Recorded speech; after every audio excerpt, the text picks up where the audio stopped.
Welcome to the Kent Lapp Podcast.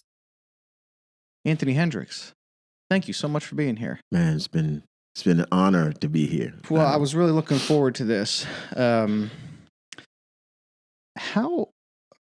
are you? Where's your mind at? How's your soul? I'm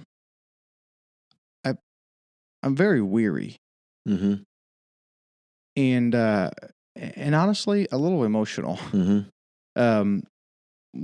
One of the things that I had just jotted down about 2 weeks ago, as I'm thinking, occasionally I'm thinking through what we're trying to do in this podcast, and to be honest with myself, with some of the motivations there and the why and whatnot. And about 2 weeks ago, I jotted down, if there's a way I can occasionally leverage what we're doing here for the sake of the underprivileged, that I would like to do, because I've been a grateful recipient of someone who had a little bit of influence that stood up on my behalf at risk of personal inconvenience. And that's meant a lot to me.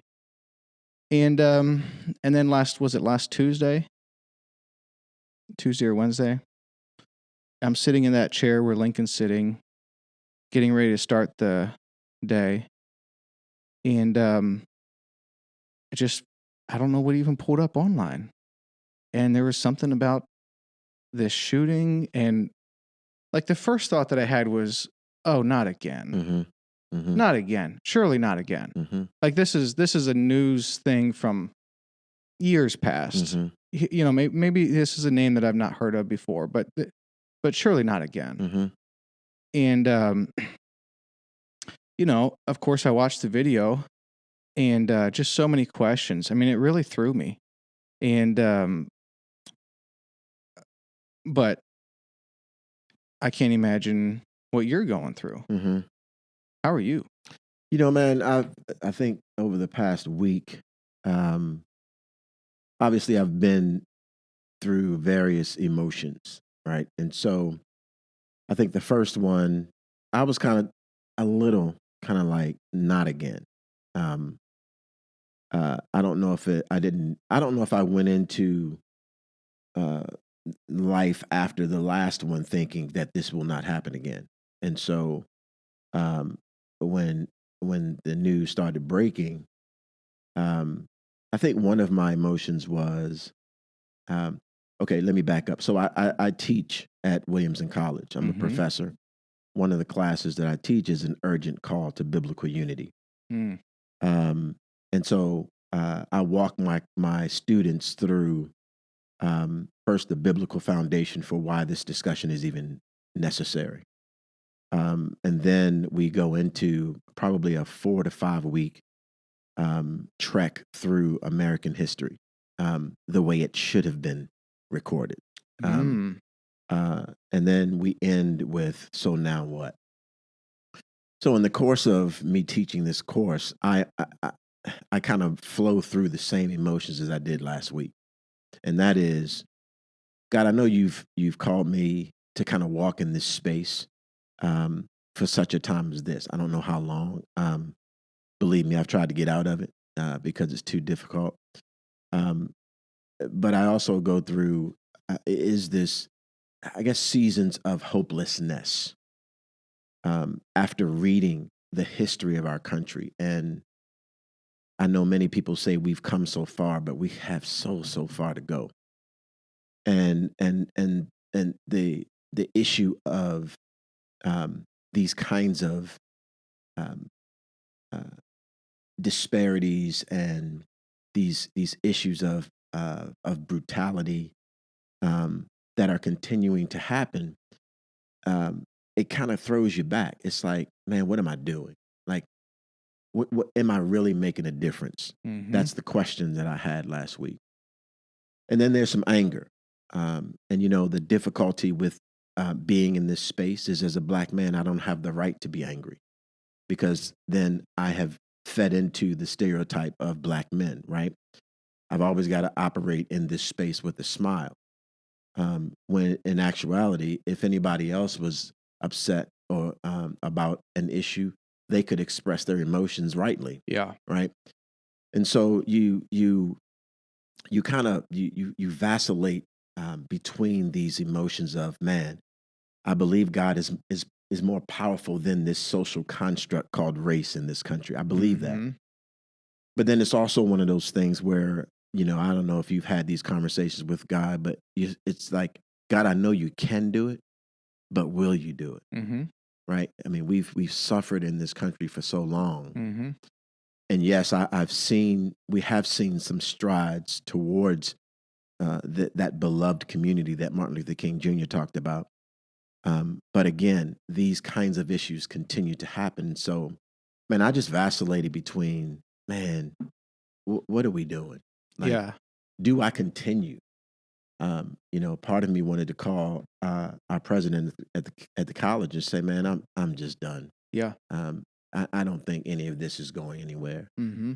And part of that feeling was just my disappointment, my anger at the fact that these two gentlemen lynched this black man and went home and watched television for 74 days. Yeah, with no ramifications at all, like nothing. No parole, no stay on your property, no arrest, no come down to see us at the precinct, nothing. Yeah, and so, in my opinion, that just tells me where those in power still remain on this issue of race. The fact that they could do that, right, and be okay and go to sleep the next. I'm talking about prosecutors. I'm talking about all the folks who had a part in these two gentlemen not being held accountable for what they did. Mm-hmm. And so, and you just shake your head and you're like, and so, and then this rush of responsibility then comes on me. Like, dude, you're not being watered down with hoses. You're not being beaten. You do have rights that some of your forefathers didn't, the stuff that they died for. So get up and keep moving. Mm-hmm. And so, that's when I began to just post a lot of stuff on my page on Facebook. Just, I try not to post to evoke any like visceral emotion. I try to post to compel people to think differently. Yeah. And so a lot of times people, and if I do get visceral comments on my page, I just delete them because that's not my purpose. Right. My purpose is to really get you to think differently. Mm-hmm. And that's on all sides, black, white, Latinx, whatever. Yep. And so that's where I've been. Yeah. It's been an emotional roller coaster. I can imagine. It took me an hour. It took me about 2 hours to get to the point where I could call someone, and I called one of my black friends, and it's still hard. It's hard to talk about, man. It still gets me a little bit. I apologize, but I thought I was in a good position, and a couple hours had gone by, and I called him, and I couldn't do it, man. He's like, "You there? You there?" I'm like, I need a minute here. Right, right. It was so shocking. It was so shocking. And, I feel like I was oblivious to this for far too long. I feel a little bit of remorse for that because personally I was oblivious to this for far too long. And then I felt very angry. And then a little bit helpless, and in talking with him, he didn't want to see the video. He already knew. He already knew how that story was going to go. He'd heard about it back actually in February, and this is the other thing. Why did I not hear about this until last week? Yeah. You know what I mean? Yeah. So he's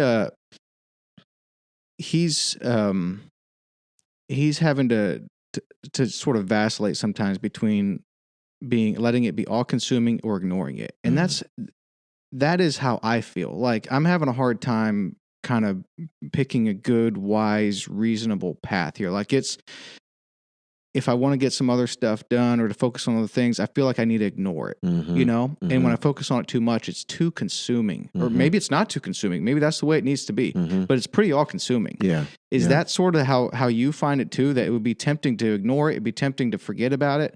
Or if you really get into it, it's just so consuming? I don't know if it's all consuming. And maybe it's because of the space that I operate in all the time. And so, you know, an issue like this, it isn't something that, you know, so I'm in the normal day of whatever it is that I do, from a career standpoint. And then all of a sudden, boom, something happens. Like I'm always in the space where I'm dealing with issues like this, or if I'm reading, like, you know, I'm constantly reading. And so I think for me, I'm always in that space. So it doesn't feel consuming to me. It just feels like that's the space that I operate in. I see. Yeah.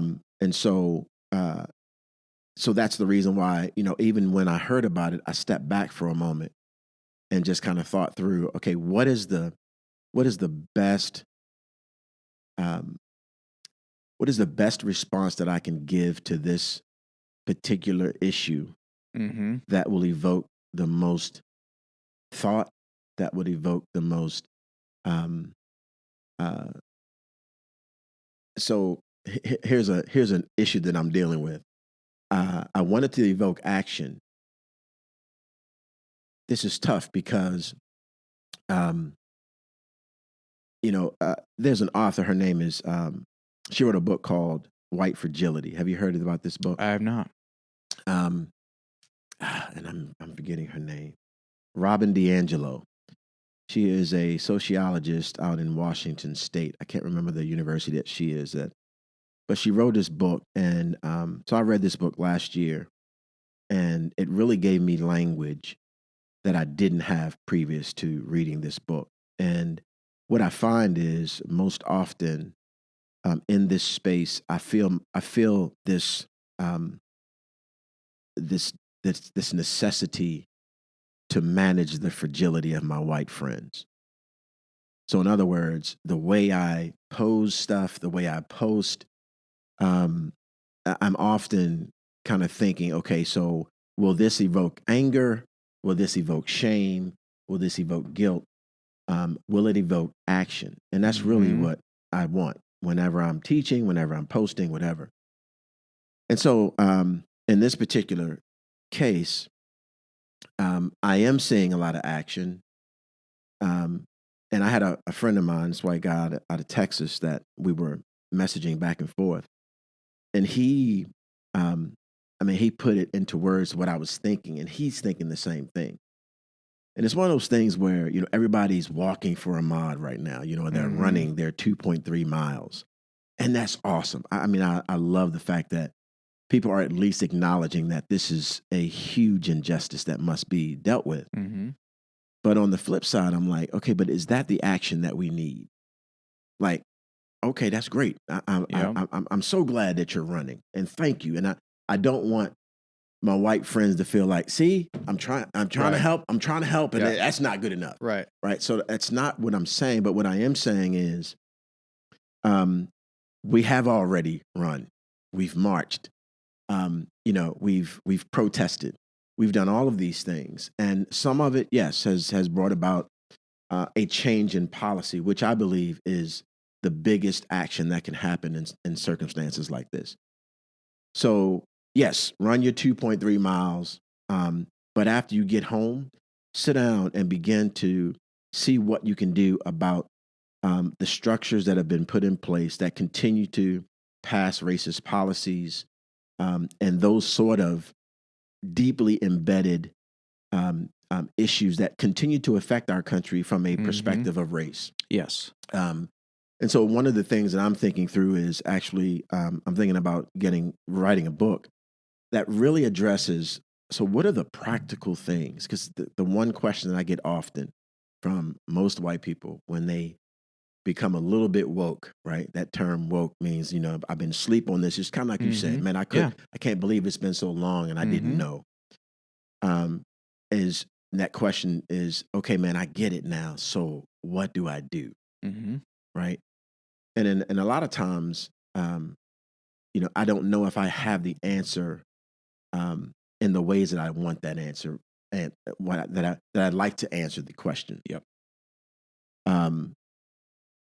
What do you do? Right. Sure, you run your 2.3, Mm-hmm. but I see you got the new Jim Crow book over there on your desk. Mm-hmm. It is dealing with some of those policies that allow for a new Jim Crow to happen. Yes. Since the 70s, right? Yep. This mass incarceration. So as a white person who has influence, who can write letters to the congressperson or whatever, or vote the congressperson out, Mm-hmm. depending on what policies they've passed that created these injustices, I think that's the action that I'd like to see everyone, not just white people, but everyone. Because I think African Americans are doing the same thing, right? It's like, I'm running my 2.3. That's great, man. I'm glad you're out there. Mm-hmm. But then what are you going to do? You're going to go back to work. You're going to go back to, life as it was before. Yep. Until the next murder happens again. Yes. Because it will. Yep. And so it's just a challenge. So I challenge people to think through. And even the petition, there's a petition out there. I signed it, and this organization is asking for money to continue to pursue prosecution. But in the back of my mind, as I view history, most change has happened.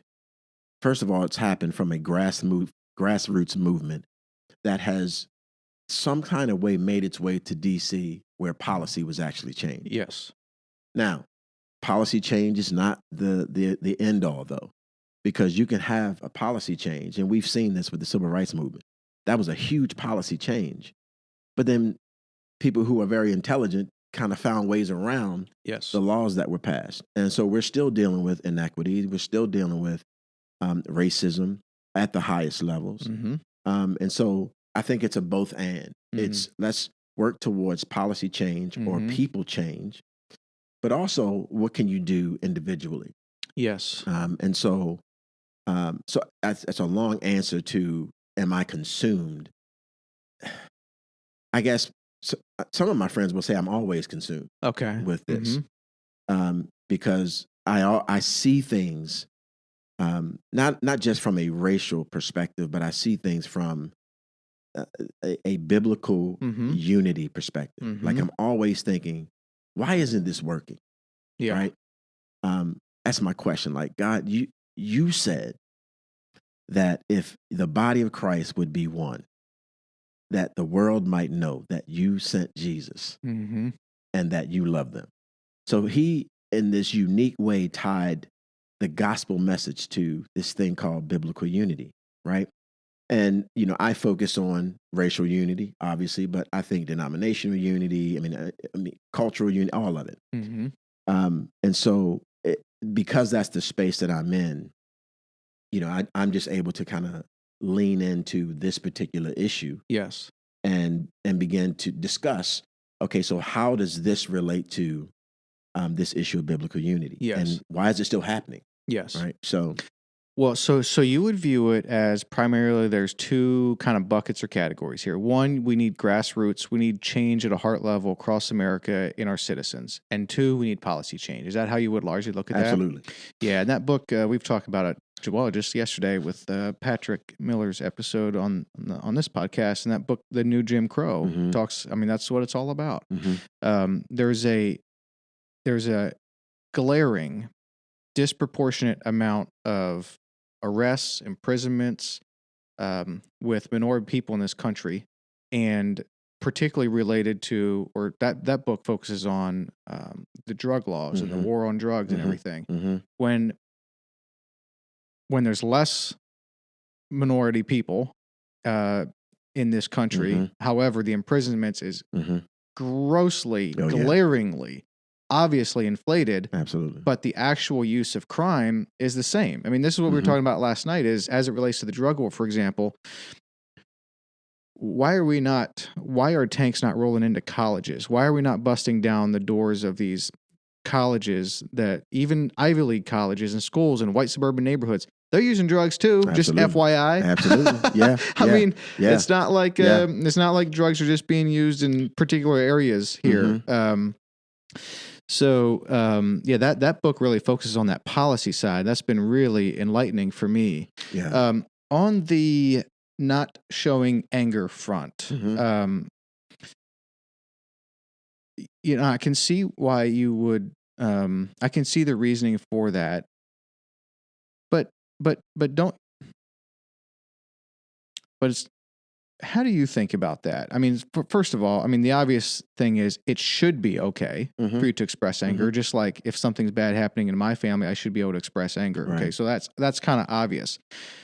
Do you think the attention should be on still kind of restraining ourselves, if you're an African American, on this anger front to try to not offend people, or shall we just move away from that and express our emotions, be ourselves, and let the chips fall where they may? Yeah, I think I am getting to the point where I am at ease, at peace about expressing righteous anger, because that's really what it is, right?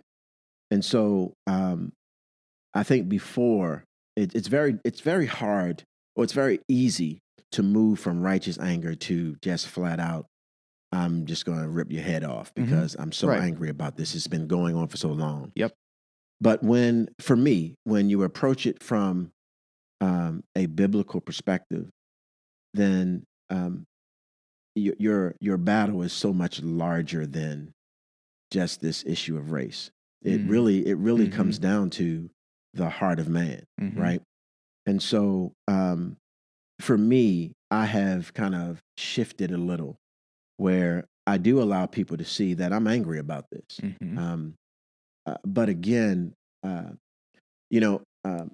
of the things that I do in my class at the college is for the first class that we go into, I start off with a list of terms, right? Because I use white supremacy, white privilege. I use all of these terms. Whiteness, all of those terms. And I need to make sure that we're all on the same page when I say these terms. And so I want to make sure that my class understands what I mean when I say these terms. And so one of the things that I find difficult is when what I am saying is taken out of context. When I use a term like white privilege or white supremacy, people can kind of run with that. If I haven't had an opportunity to sit down with them and kind of go through, this is what I mean when I say white. I don't mean that you didn't have to work hard to get what you have. I didn't mean that you grew up with a silver spoon in your mouth. That's not what I'm saying. Yep. When you don't have that opportunity to sit down and say, okay, here's the terms, you run the risk of being misunderstood. Yes. And sometimes you're misunderstood as being an angry black man. I'm to the point now where I'm just like, okay, that's fine. If that's how you want to view me, because that helps you in your fragility, not to have to deal with the issue. Okay, that's fine. If that's your way of handling it. And again, Robin's book, White Fragility, it gave me the language to be able to deal with that, to understand that no matter how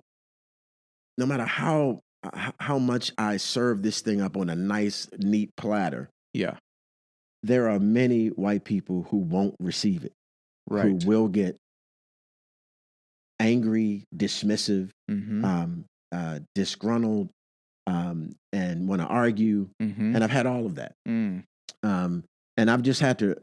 I've had to just expect it. If it doesn't happen, I'm like, great, but I expect it. And so that's allowed me to be angry, to demonstrate righteous anger,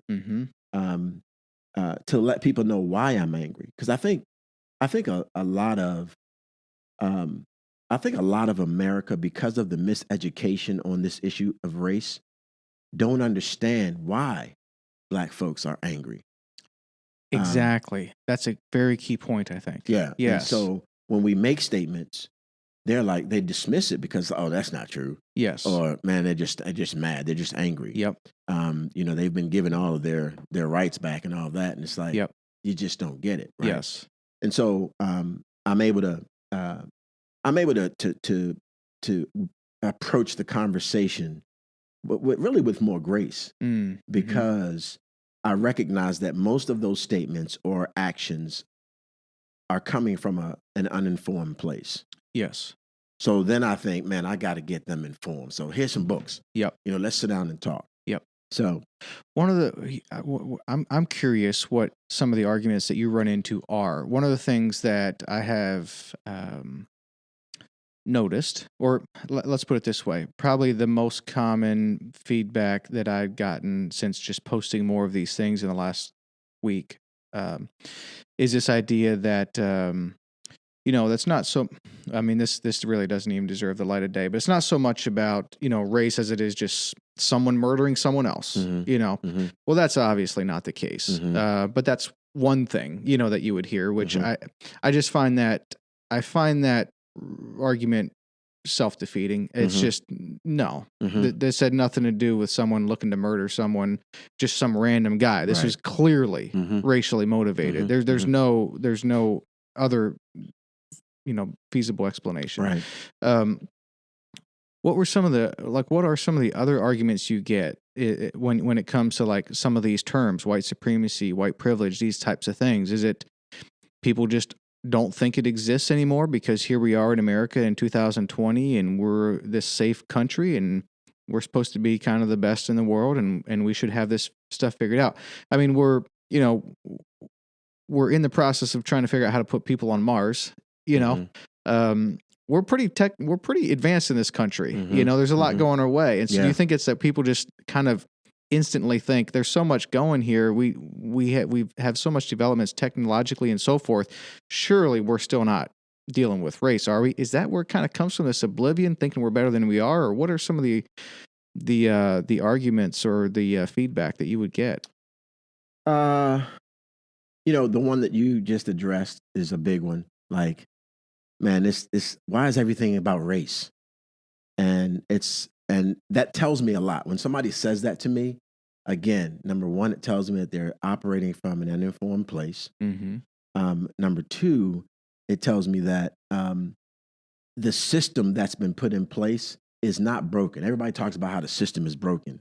And I often say the system's not broken. The system is working exactly the way it was supposed to work. Right. And so you have this good point. This group of people who have bought the lie. And the lie is, so there's these racist ideas that have been put in place really since the 1400s. Gomez Aurora is a name, 1453, I think, appointed by King James in England to go on this expedition to Africa. And so Aurora comes back from Africa and he writes the first book that purports these racist ideas about African people. And from then on, 1400s, then in the 1500s, Leo the Africanist, which is an African dude that was converted to Catholicism in 15 something. He then writes another book. Now he's African, but his book is it has just as many racist ideas in it as Aurora's does. He basically takes Aurora's and then puts a lot of his stuff into it. And so, of course, everybody's like, well, he's African. They have to be true. And so these racist ideas are then passed down from generation to generation, right? And then you have the transatlantic slave trade, which these racist ideas are great because what they do is they demonize and dehumanize a people group so that these other folks can make money off of this transatlantic slave trade. That didn't stop after the Civil War. Those racist ideas continue and on up to this day. Yeah. And so one of the things I try to tell my students is I try to take the history of the past and help them draw not a dotted line, but a solid line to what's happening today. Yeah. And so your question is, the person that talked to you was like, well, man, why does it all have to be race related? And, it's just a murder.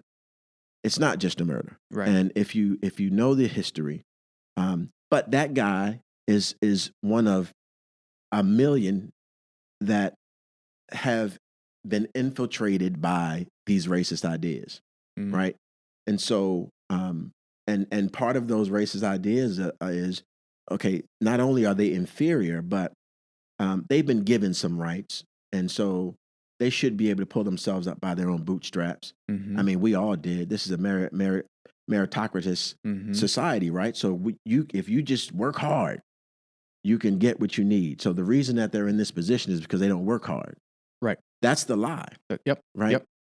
You don't understand all the policies that have oppressed people who have been working hard. Yes. For centuries, Yep. right? And for 400 of those years worked hard for nothing. Yes. Building this country, right?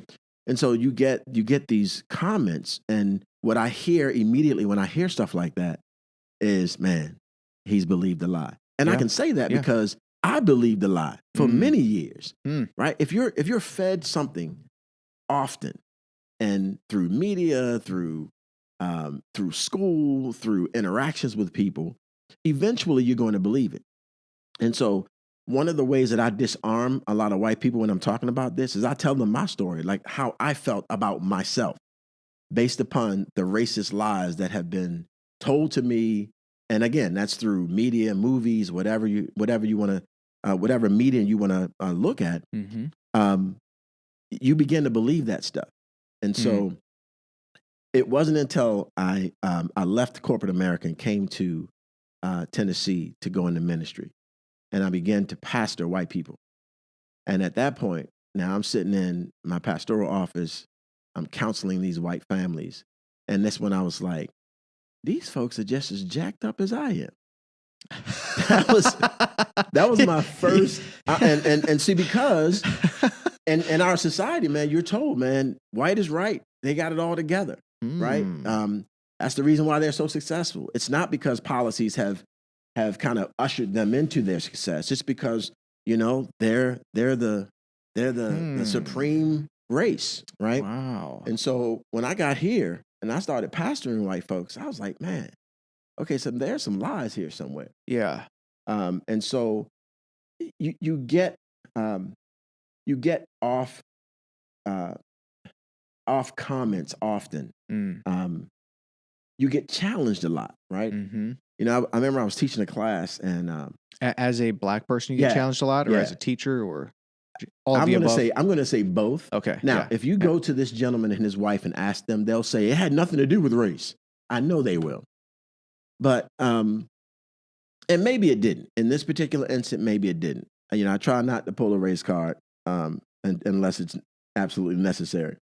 So I'm teaching a class, and I am teaching out of the book of Acts, and I am talking about Cornelius and Peter's relationship, and how their relationship is a great picture of the relationship that could happen between blacks and whites, Jew and Gentile, blacks and whites, right? Because Jews and Gentiles, they were the ones that were at like butting heads all the time back in the day. So I use that. I use it as a juxtaposition to black and white relationships now. And man, they challenged me on that. Like, I don't see where you see that. And I'm like, and this was in the middle of class. And wow. And just very combative, right? Right. And even told me, and I see that smirk on your face. And so I just grinned, and I was like, sir, I don't know what the smirk is that you see, but I'm just really trying to answer your question, and so we can move on in class. Was that a student? This was an older gentleman. This was I taught a class at a church, a local church here. This is someone from within the church. Yeah. He was a fairly new member, and the reason I say it may not have necessarily been race is because the smirk that he saw on my face is a friend of mine had told me about this guy before the class. He said, now, I need to let you know that, because he's done this in other classes taught by white folks.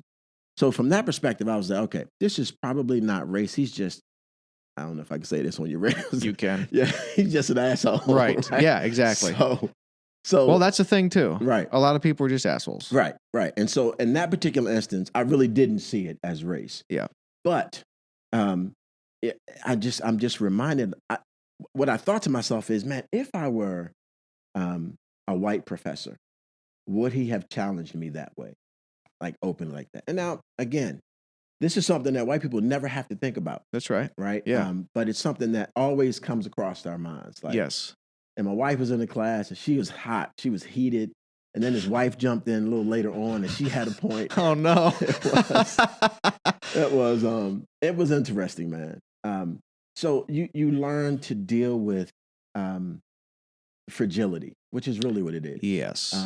And a lot of times it is coming from an uninformed place. Yes. And so as long as I have that in mind, I can deal with it a lot better than I did previously. Yes. I used to get really angry. There was two things that I learned just in the last week at a level that I didn't know before. One is how common it is for my black and brown friends to feel a little unsafe, to be conscious of what they're doing, when they're doing it, how they're doing it, whether that's in the grocery store. Example, one of my black friends last week said when he goes into a grocery store, he takes extra care to, if he takes something off the shelf to look at it, to make sure it's clear that he's put it back on, hands removed. We're not quickly shuffling some things around, putting our hands in our pockets too quickly, very carefully putting it back on the shelf. You know what? I'm 35 years old. That thought has never crossed my mind. Not a single one time. Yeah.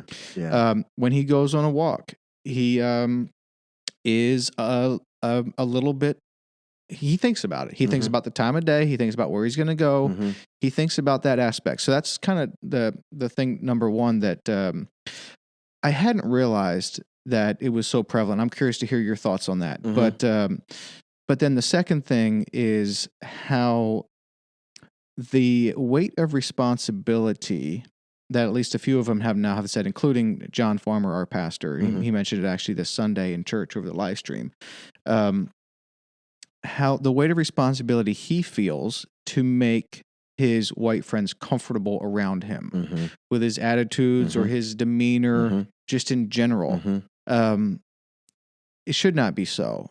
Yeah, but it is. Again, it is. Racist ideas. This is one of those things. Okay, so one of the racist ideas that Zerora wrote in his book was that black men are beastly and very aggressive. Right? This was the one from back in the 1400s? This is 1453.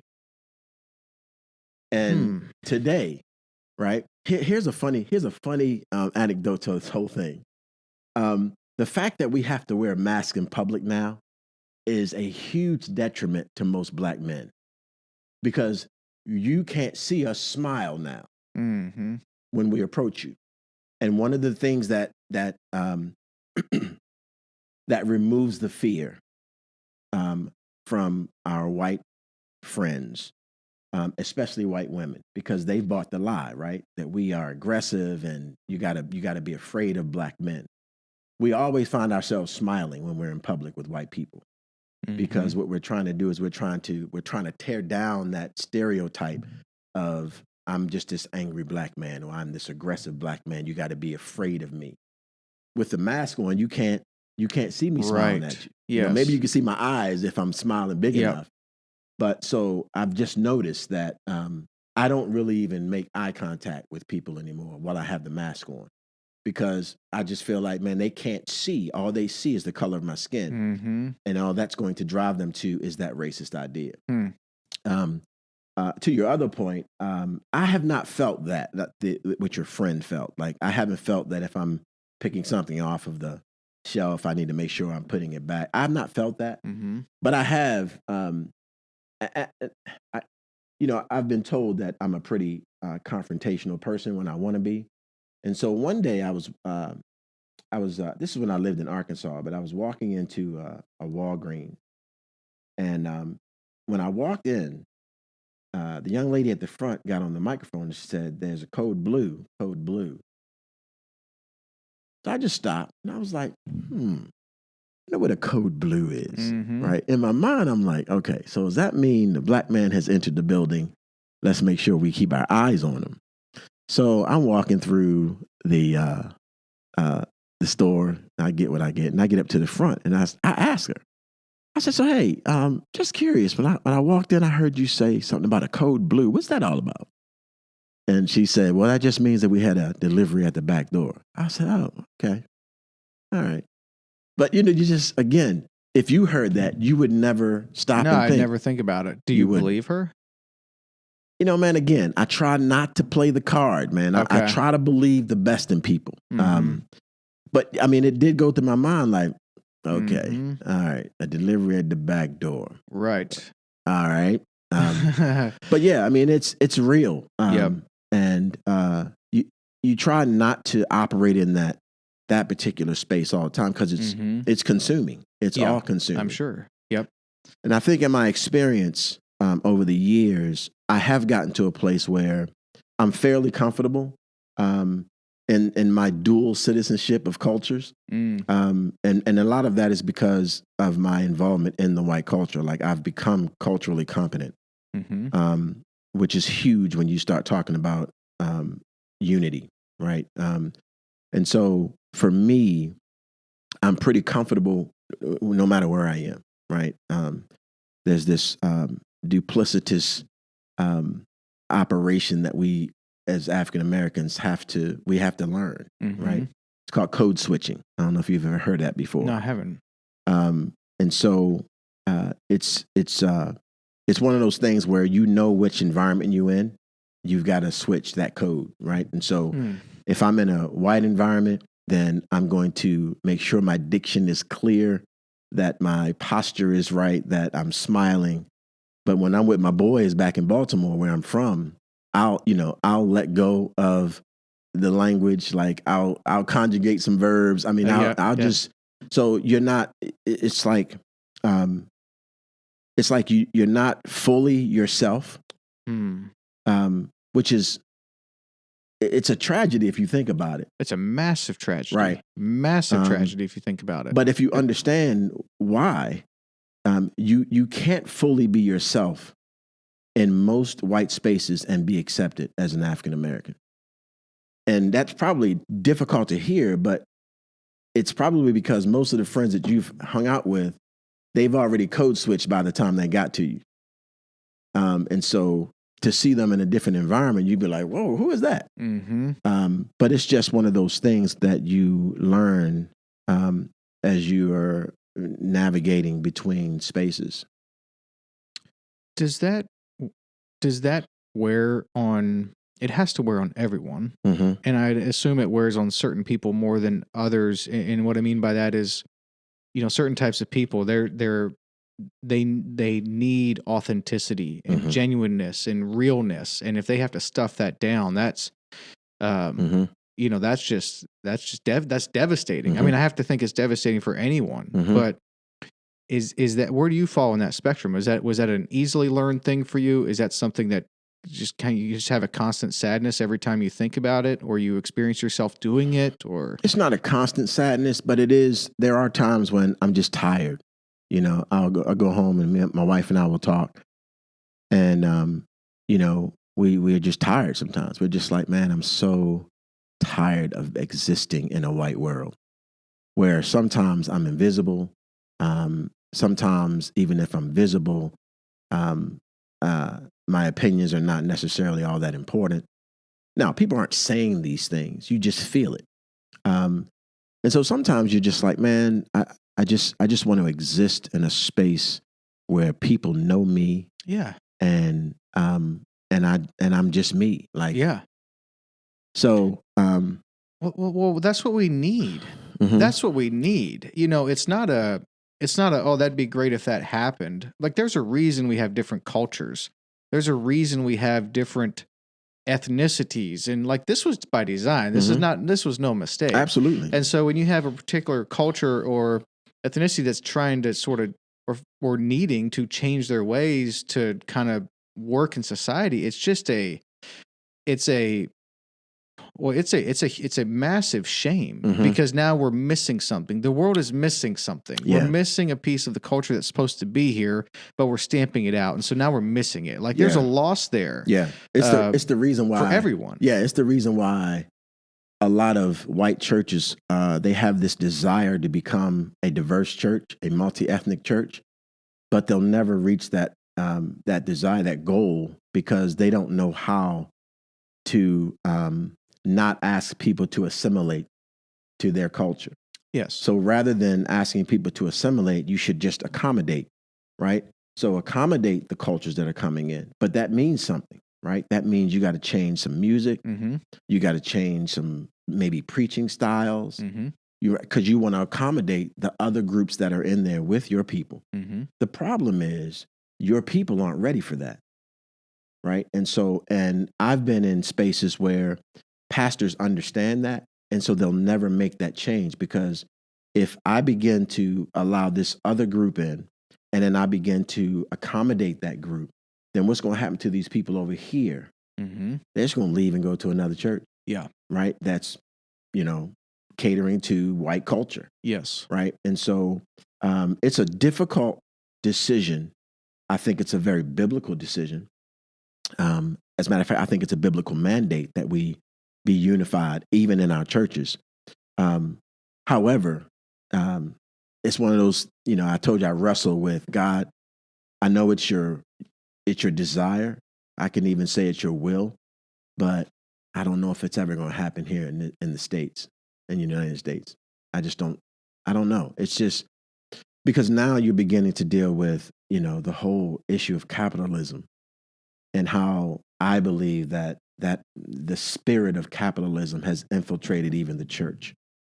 And so if I know that God's word says, be one as me and my Father were one, so that the world might know, am I going to take economic risks to do what I know the Bible is asking me to do as a leader in my church? And because I know what that risk is going to mean, right? Mm-hmm. And so it's just, man, it's a tough call. Yeah. But it's necessary, man. I think it's biblical. I think the spirit of this world has taken over, and it has been from the inception of this country. Do you think that the politics, we've gotten to a point here in America in the 21st century where nearly everything, or maybe we could just say everything, it's become so political. Mm-hmm. Views about the virus, guess what? It's political. Mm-hmm. Here's a pandemic. Quickly, this pandemic becomes political. Right. Yeah. Race, I wonder if that's sort of an out for a lot of people that don't really care to look at it look at the issue just in the eyes, so to speak, because they feel like they've got their political views, and it's the left trying to do something, or it's the right trying to do something, and they're not interested, Mm-hmm. because they kind of use the political card as a way just not to get involved, Mm-hmm. I guess is what I'm saying. Mm-hmm.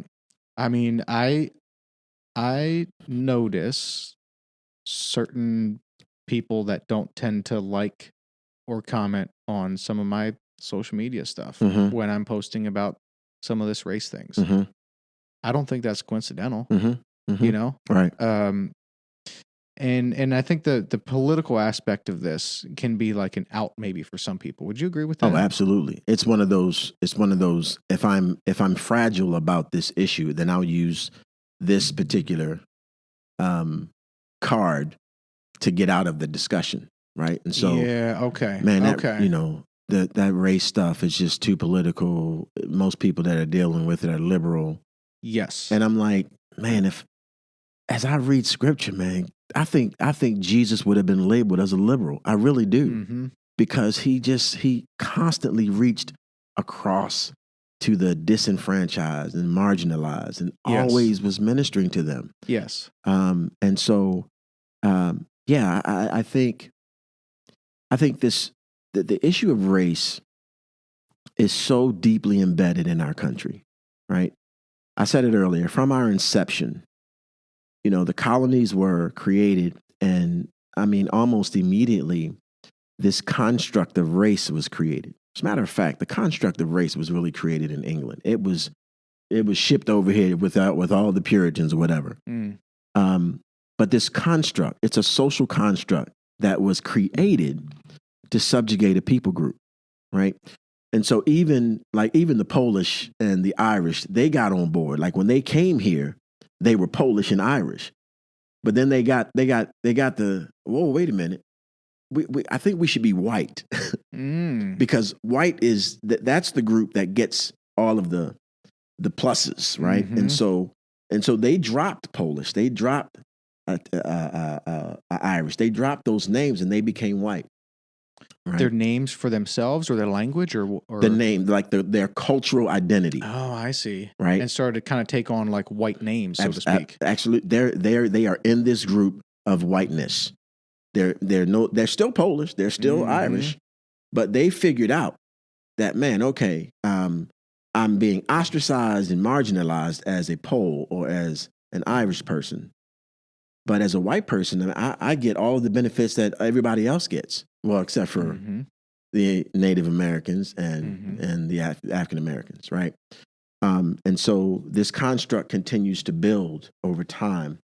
And Ibram Kendi, author of Stamped from the Beginning and How to Be an Anti-Racist, he says it's that these racist ideas, again, that I mentioned earlier, were the ideas that helped form the construct of race.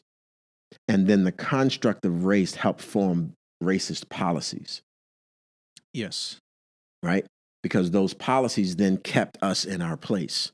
Yes. Right? So even when we fled the South, right, and we go up north because that was the promised land, we get there and racist policy said, I'm going to keep you in these areas of the city, right? Yep. Which is why we have these, rundown cities now. That's not because African Americans don't work hard, that they don't care about their property. It's because of policies. Yes. Right. That kept us in a specific area, that policies that even kept banking out of our communities. Right. So this whole issue of, venture capitalists and capitalism, that wasn't available to our community. Right. Right. Yep. Right. But when you look at it, the reason for the decline of the African American community is our fault. It's because we're lazy and we want welfare. We don't work and all of that. Yep. Which are all lies. Yep. But it's all predicated on those racist ideas that came over with the founders of this particular part for England. Yes. Not the founders of this country. Yeah, and the news has a real piece to play in this too through the years. I mean, you see them latching on to sort of any kind of sensational story and sensationalizing it and kind of pushing their agenda too. An example of that would be, when you ask someone to close their eyes and think of, say, a criminal. Well, there's something that pops into your head, and what pops into your head, I mean, it's going to be different for different people, obviously, but if for example, when you think of a African American male, say, as a criminal, if that's what pops into your head, that's there because you've been fed lies. And the government's been complicit in that. News has been complicit in that. Absolutely. Our criminal justice system has been complicit in that. Education has been complicit in that because it's not true. Yeah. It's statistically not true. Yep. That should be that a stereotypical criminal in this country is a white male. Age, I don't know, but that's accurate. And so, yeah, the news has been pumping an agenda here too. For quite some time. And even going back to, why are things the way they are? Well, let's keep in mind let's keep in mind what we did in was it really the 60s when we kind of took out a generation of leadership in African American communities. These people that were rising up, these people that had some influence. I mean, we kind of just took them out right and left. Yeah. So you have these, now you have the people with a cause that are more or less defenseless because you've been sidelining or killing their leaders. And continuing to pass policy that precludes them from achieving the American dream. Right. Yeah. So on one hand, you're saying that we're all equal. We all have the ability to achieve the American dream. But in actuality, the policies that you just passed, whether it's Reagan, Nixon, Clinton, it doesn't matter. Those policies that were passed were specifically passed with the demoralizing nature of the African American community. Mhm. So, in other words, let's just take the FHA loan, right? Man, when that thing came out, man, people were buying homes left and right? Because there were all of these government restrictions on mortgages back then, right? And so here comes the Federal Housing Association's new law, and man, everybody was just grabbing it up, except for African Americans. Why? Because the policy says that it wasn't available to agrarian and domestic workers. So who were the agrarian and domestic workers back then? They were primarily African American, right? Wow. Maids, farmers, wasn't available to them. That's policy. When right? was that? Was that like pre-60s, or was that much more recent than that? No, that was 19 from the 1930s to the 1960s. Okay. If I'm not mistaken. Yeah. The VA loans.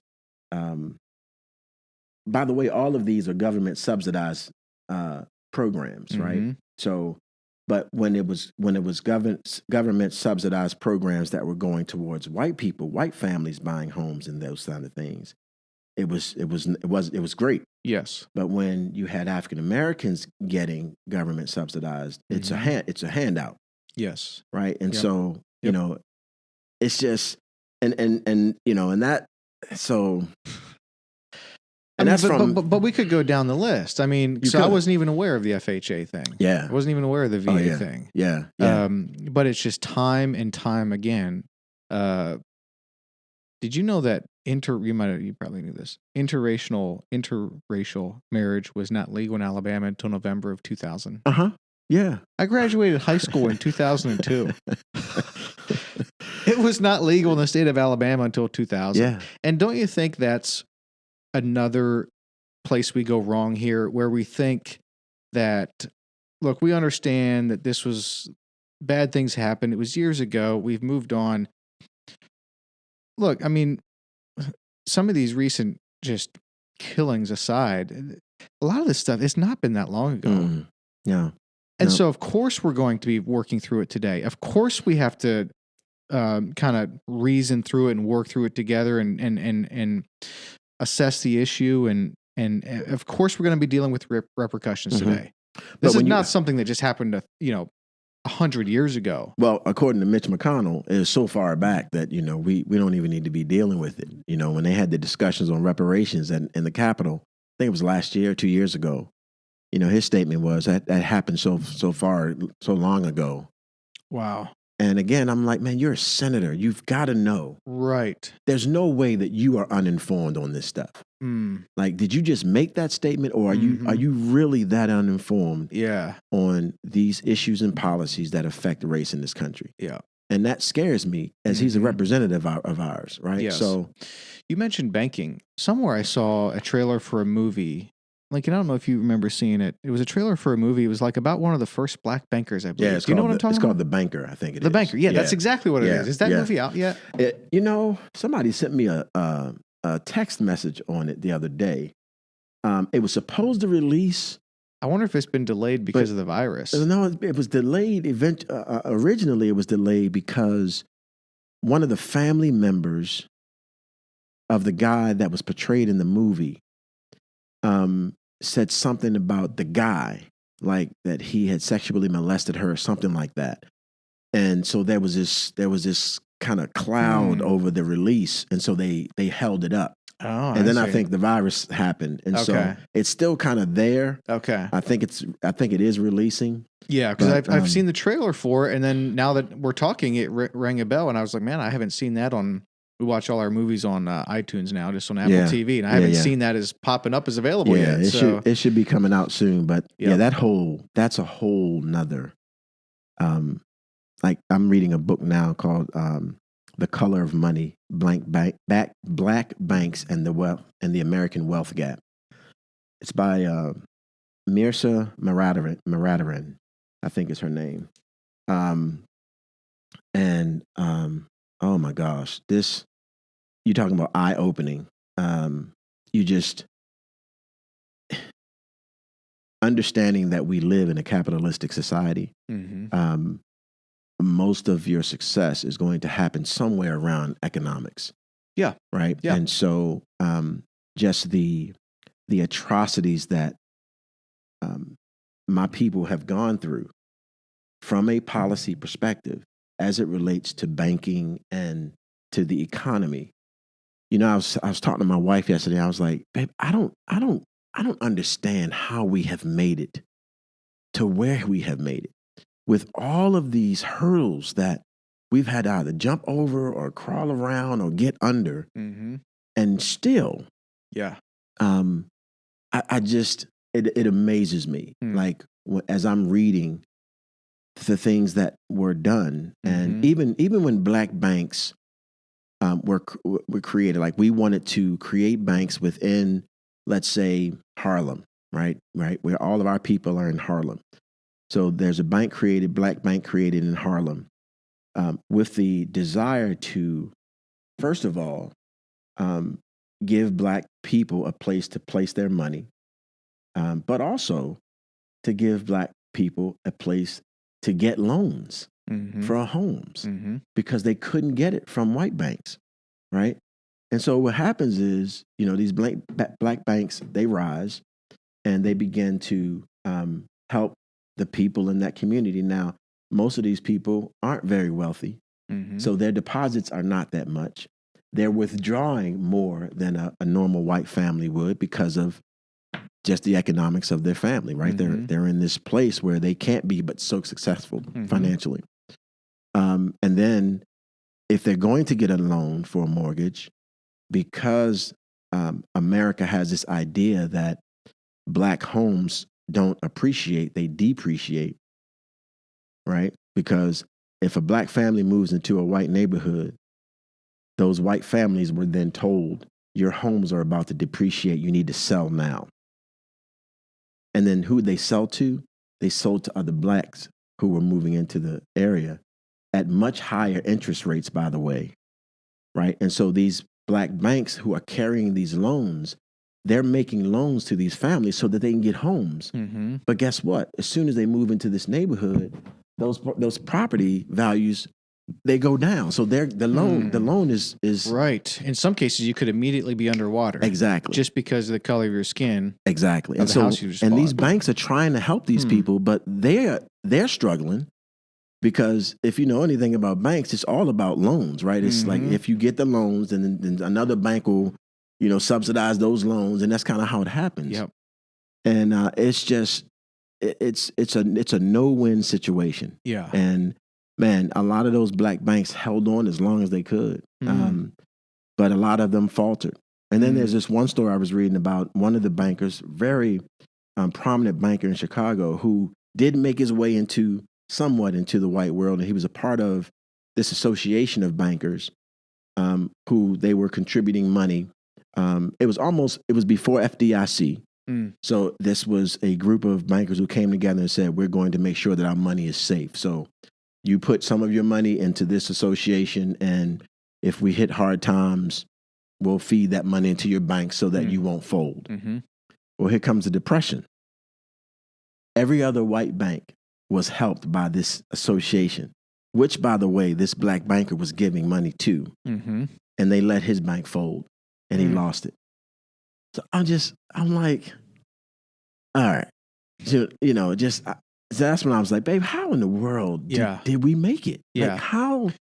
Well, it's actually a great question, because in a capitalistic society, whether people are a fan of that or not, by very nature of the name, you need capital. Like that's how you make it. Like it's sort of a system where where you need to fend for yourself, and you're going to need capital to create more capital to grow and create this momentum in this society. Mm-hmm.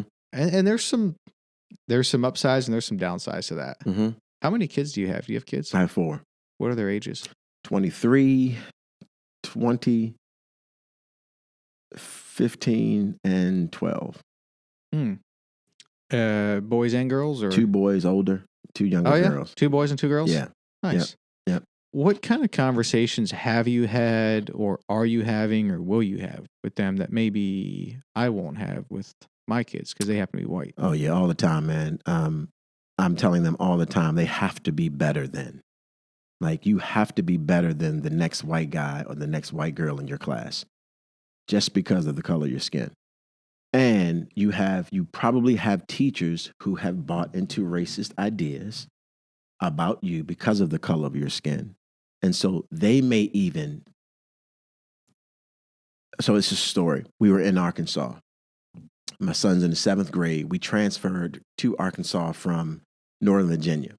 And so we get to the school, and after my son's first semester, my son is just brilliant, right? So he gets a C in one of his classes. I think it was social studies or something. So I'm like, come on, Kalen, dude, what's up, man? You got a C? I mean, you are much better than a C. This your boy's name, Kalen? Right, Kalen. Okay. Kalin. Okay. So I, my wife and I, we make an appointment with the teacher because we're like, look, we need to understand what our son needs to do to get this grade up because he's not a C student. So she commences to tell us that, well, I think a C is pretty good. And everything in me wanted to say, would you say that to a white parent? Like, I don't think you would. Like, but because my son is African American, you think average is good for him. I said, that's not the kind of household he's being raised in. B is a good grade. A is what's expected, but I'll take a B. Yeah. But definitely not a C, not in my house. I said, so I would appreciate if you give me some information on how he can get this grade up for the next semester. So my wife and I left there just kind of thinking, and again, this is one of those times when you're like, is it because he's black? Now that teacher would never say that. She would never say if it's the case. Right. But again, we try to think the best of people. Mm-hmm. And so we just kind of walked away and it's like, I hope. Mm-hmm. I really hope that that's not the case. Yep. But you don't know. Yep. You don't know. Yep. And so yes, we have had conversations with all of them about the fact that they've just got to be better. The one thing that I am very conscious of is I don't want them to walk away with the responsibility of representing the race, right? I grew up, most African Americans grew up with that burden, right? So, in other words, like if I am out and let's say I'm at the supermarket, my actions, I'm always thinking that my actions, because people don't see many black people in Franklin, Tennessee. So my actions represent not just me personally, but they represent my entire race. Mm-hmm. So people will look at my actions and say, see, that's how black people are. Mm-hmm. Now I've moved beyond that now. Like, but what happens is we unknowingly transfer that responsibility to our kids. Sure. So in other words, it's like, son, don't go outside sagging. Mm-hmm. Don't go outside with your pants down because that's what they think we are, right? And so, again, inadvertently, I'm telling him that you're representing all of us. Sure. So pull your pants up, rather than saying, pull your pants up, man, because that's just that's decent, right? So we do have those kinds of conversations, but I really am conscious of, man, but you be your own person. Like you be you, right? Because quite honestly, there are many, many white people who, act a fool.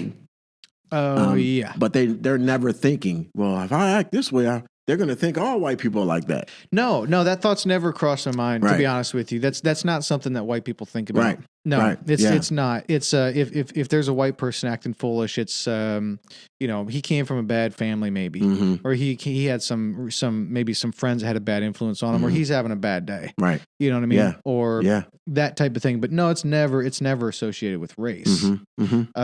Yeah.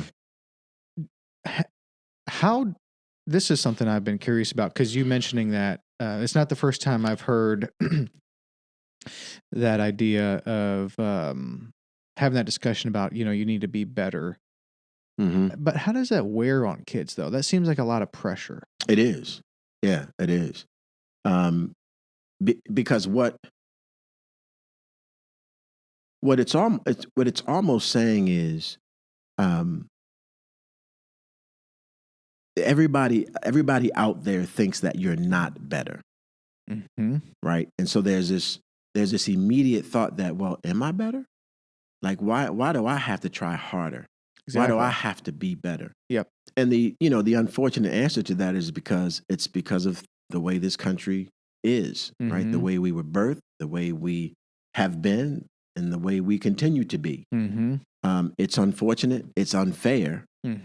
But it's the way it is. And so with that, you just got to be better. You got to be better at your job. If you want to get the promotion over, Johnny, then you've got to be that much better than Johnny just to be on par, right, in the minds of the person making the decision, right? And now that's not to say that you're not better than him, because you are. But that person that's making that decision probably will see the color of your skin, and immediately, because of racist ideas, you're going to have to get over that hump, even though you've done nothing to create that hump. Exactly. Now, at what age did you start to have some of these conversations with your kids? Is this a very young age? Teenage years. Years? Yeah. Okay. As a younger person, it's just a difficult thing to get your mind around. Right. At 7 or 8, you're like, you still got little friends that you're playing with that are white, right? And you guys are still good. You haven't gotten to high school yet, where this natural division begins, where you're in lunchroom and now you're sitting only with blacks, and your white friends are over there.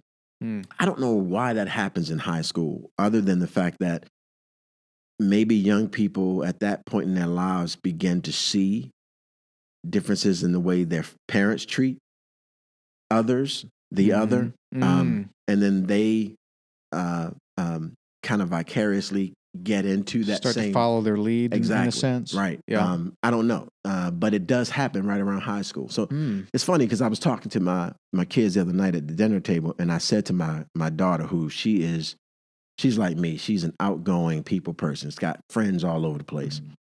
And so she has all kinds of friends: Hispanic, white, African, and all of them, everybody loves it. So I said to her, I said, Jada, you know what's going to be funny?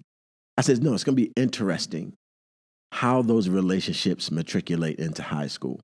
Like, will you guys still be friends? What grade is she now? She is 6th grade now. Oh, okay. So she's got 2 more years in Grassland Middle, and then she'll be off to Franklin High. And just interesting, man, that, because you can tell that right now, man, there's so much innocence in all of these girls.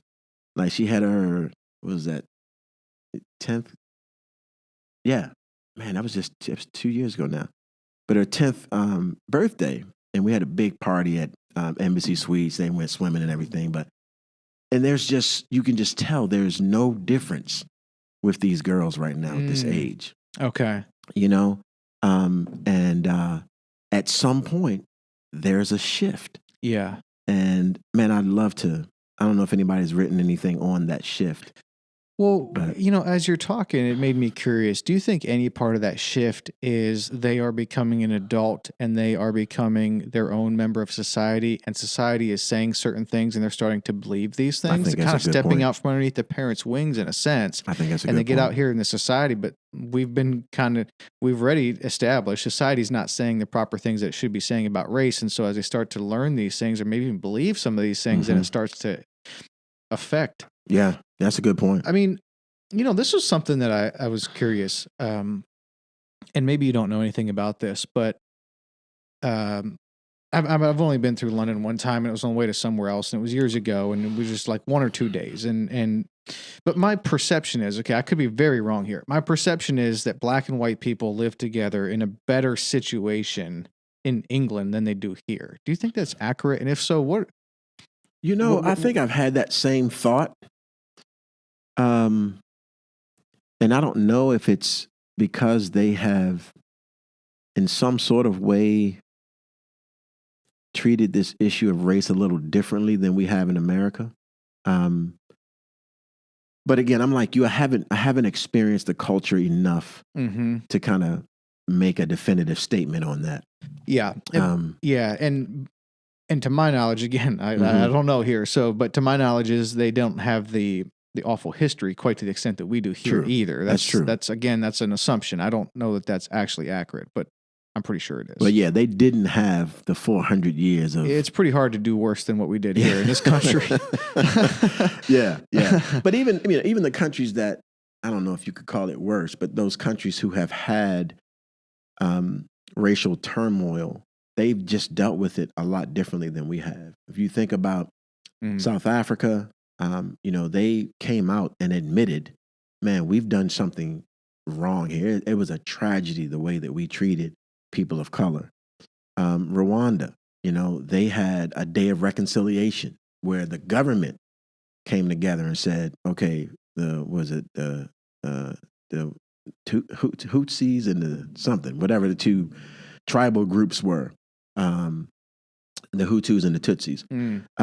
But they came together and had a day of reconciliation where members who had murdered other family members came together and asked for forgiveness. And we've never done that. Like our country, we've never even really admitted. That's right. The atrocity that not only the slave trade was, but Jim Crow and continued lynchings. Yeah. I mean, we can't get to the point where we can admit that. Yes. And I don't understand why, especially believers, right? Yeah. So I kind of give the rest of the culture who may not know Christ, may not have the Spirit of the living God in them. But for believers, man, that are walking with Jesus and that see the disparities, that see the injustices, and just kind of shut off the conviction of the Holy Spirit. Those are the folks, man, that I have real issue with. Yeah. And I think,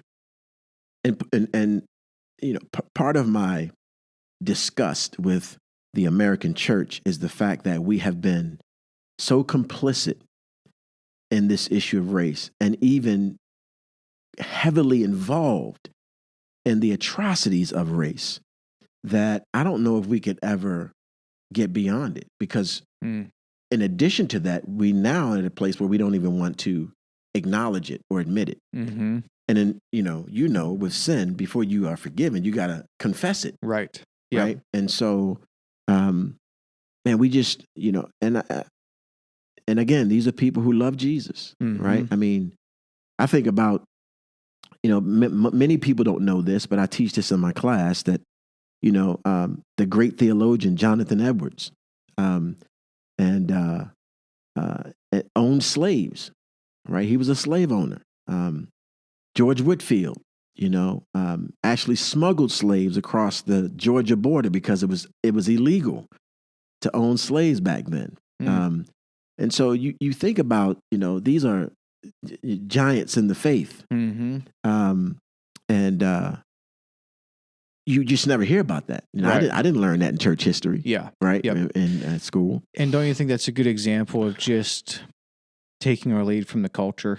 Something is commonplace, it's culturally acceptable, and the church kind of jumps in on it. Oh, absolutely. And then history just shows we just had it so wrong. Yeah. That's one of the things I'm always kind of curious about is like, what are the things that are going on right now that are culturally acceptable that 100 years from now, we're going to look back on and be like, man, yeah, that was weird, man. Those Christians back then, man, they were all about their money. Like, they'd go to work early, they'd work long hours, and they were stressed out all the time. And they drink a lot of alcohol to kind of salve themselves and move on. And And that was weird back then. I'm like, what in the world were they thinking? You Yeah, know, or yeah. who knows what it is, you Yeah. know, but history isn't always kind to think things it's- that were commonplace Man, at that time. I think it's still going to be this issue of race and racial inequality. I think people 100 years later, if the earth is still here, that they'll look back on this time in the church and be like, man, you had so many people who didn't have a voice in the past, who were writing books and doing podcasts and speaking out on this issue. And yet the church still was asleep on this issue. They still, you know, I think it's Micah 6:8, like, you know, what does God require of us, right? To live justly was the first thing he said. Yep. Right. And it's, I don't know. I think, you know, it is my belief, and this is just my personal belief, that, well, the scripture says that it is the love of money that is the root of all evil. And if you look at the history of this country, we were birthed with this love of money, right? It's the reason why we started bringing people over from Africa to work for free. And it's how we built this great economy that we have now. It's like you got, you know, thousands and thousands of people working for nothing. And you have two of the greatest commodities in the world, that's cotton and tobacco. Everybody in the world is buying all of it. And you're able to ship this stuff out and harvest it and everything for nothing. No cost, maybe very little, very That didn't little end with cost. slavery, by the way, because when we were throwing people in jail, there was private companies, privately owned companies that got free labor from these prisoners. Absolutely. And that's still happening, by the way. Well, it's still happening, and some people don't know, but and you would know this a lot better than I, but apparently if you were black and coming out of the slave trade and you didn't have a job, you could be arrested because you didn't have a job. Yeah, it's called vagrancy. Yeah. Just because you were hanging out on the street, they could arrest you. So now you're in prison. And the thing with the prison thing is, and I mean, this is a whole thing all of its own, of course, but because there's so much here to talk about, but it's not just, you know, you went to prison or you lost a year, or you lost 10 years, or you spent the rest of your life in prison. You go through prison, come back out, and now you're tagged. Now you got a tag on you. So now you're not getting access to the same jobs. You might actually not have access to really any job. Right. Denied access to public housing, denied access to food stamps, all of these types of things. I mean, it's kind of same story, different day. Yeah. It's a cycle. Yeah. It's a cycle. And if you get into that cycle, it's very difficult to get out. What about the church? What's to be done about the church? And by the way, that Micah 6:8 verse, you know, what does God require of a man but to do justice, love mercy, and walk humbly before God? Right. Something like that, right?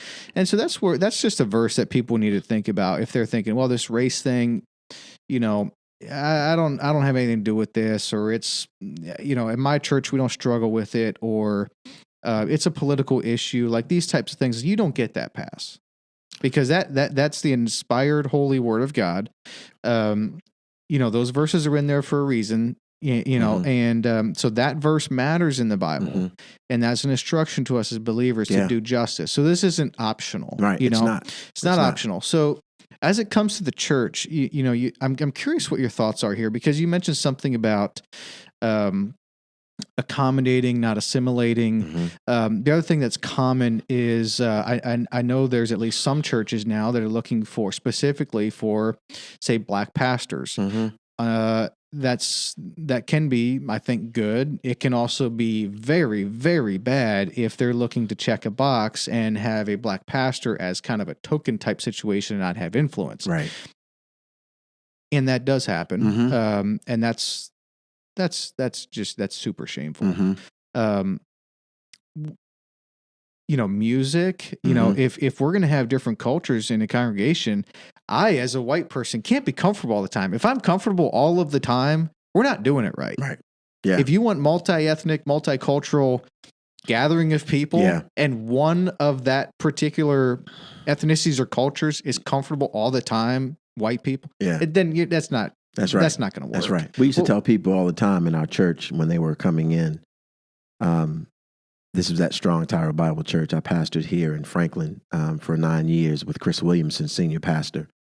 And I was over the new members class. And so we bring new members in. And one of the things I would tell them, probably day 2 of the class was, if you're going to survive here, you have got to become comfortable with being uncomfortable. Like there is no other. And then the second thing was, I would say, and let me tell you this, someone here will offend you and you will be offended and you will offend somebody else. Mm-hmm. So just come in knowing that, Yep. right? And because I wanted to set the stage because we had a lot of people who would come because, the Kodak moment of blacks and whites worshiping together was so compelling. But then they weren't ready for the real work of developing relationships. Right. And having the hard conversations. They just wanted the Sunday morning Kodak moment and wanted to go home and tell all their friends, hey, I worship with black people. And it's like, no, we're not just about Sunday morning. We used to always say church starts when you leave church, right? And so what are you doing outside of the walls on a Sunday morning for 2 hours, right? Maybe an hour and a half. And for me, when you start looking at the church, I believe the church is failing because, number one, I think years ago, we abdicated the responsibility for reconciliation and unity to the government. And the unfortunate thing is Martin Luther King Jr., members of SLIC and other members of the organizations that were fighting for civil rights. This just hurts my heart to say this, but they had to go to the government to pass policy because Christians weren't wanting to hear them. They weren't wanting to hear the biblical message from Martin Luther King of the beloved community. That wasn't something that he made up. He got that from the scriptures, right? He was fighting for what God was fighting for. His heart was bent towards the community that God wanted. And the church, by and large, just said, no, we don't want that. We don't. And so he had to go to the government for the government to say, you guys are going to do this. You guys are going to unify. Right. Right. Which was the Civil Rights Bill. And still, again, they find ways around it. These are believers now. Yep. They find ways around how to stay segregated. Right. And so if I'm an unbeliever and I'm looking at the church, I'm supposed to see these people coming together, doing life together, worshiping together, like raising kids together, like being at each other's weddings and funerals and bar mitzvahs and all that. But yet they see more division than they see in the world. Yeah. Right? A football team is more together than the church, right? Why? Because they've all bought into the fact that we have one goal, and that goal is to win a Super Bowl. And so I don't care where you come from, man. You can come from East to Blippy, Mississippi, right? But we're going to come together and we're going to run this play because at the end of the day, we want to win the Super Bowl, right? We serve a God, man, that has won the Super Bowl of all Super Bowls, right? He's already won. Yep. And so, but we can't come together to allow other people to enjoy the fruits of what he's already done. Yes.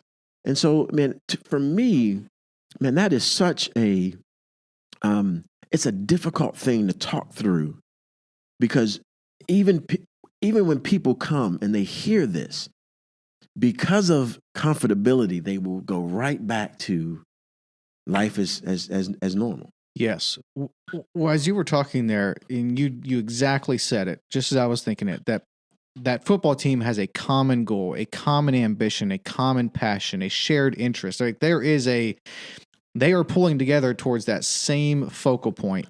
And don't you think that is the number one issue in the church today? It's this cultural Christianity, this dead cultural, checking the boxes, doing the thing, Christianity, and you are not sold out for God. It needs revival. And one of the things that's going to come out of this, if we can experience revival, is this passion for Christ, no matter what color skin you have. So now we have a real shot at working together in unity towards this thing. But when it's this cultural, unfortunately too common, at least in Nashville, dead Christianity, then you're looking around, what, you're bickering, you're petty, you're using your faith to be socially advantageous. Mhm. I mean, Mhm. this is awful to say this stuff out loud, and yet Right. it's very prevalent. Right. But see, here's Needs the revival. thing. Here's the thing, Kent. But that's family, right? So you'll bicker as a family, right? You'll be petty as a family. All of those things, I think, are part of the family of God, right? Mm. It goes beyond the Sunday morning production, right? With the Mhm. smoke machines and all that stuff that we have here in Mhm. Nashville. It's like, man, what? Okay, so when we walk away from that experience, are we walking away from an experience where I've gotten to know my brother or my sister better? Because that's my family. Yeah. And yes, we're going to argue, we're going to disagree, Yeah. we're going to fight, we're going to hurt each other, right? But that's family, right? Yeah. And so after those things happen, we come together, we talk it through. Hopefully, we are in a better place as a family Yes. than we were before all of that Yes. stuff. Yes. But what happens is we kind of got our own little family going on over here. And I'm with you and I'm saying hello, good morning and everything in church on Sunday. But I barely even know you if I run into you at Walmart. Mm. Like, I think they go to our church, you know? And so Mhm. even with small groups, man, one of the things that I have been disgruntled with is really the American church, right? So back in 2013 and 2015, I took 2 pilgrimages to Israel with my good friend Christy McClellan.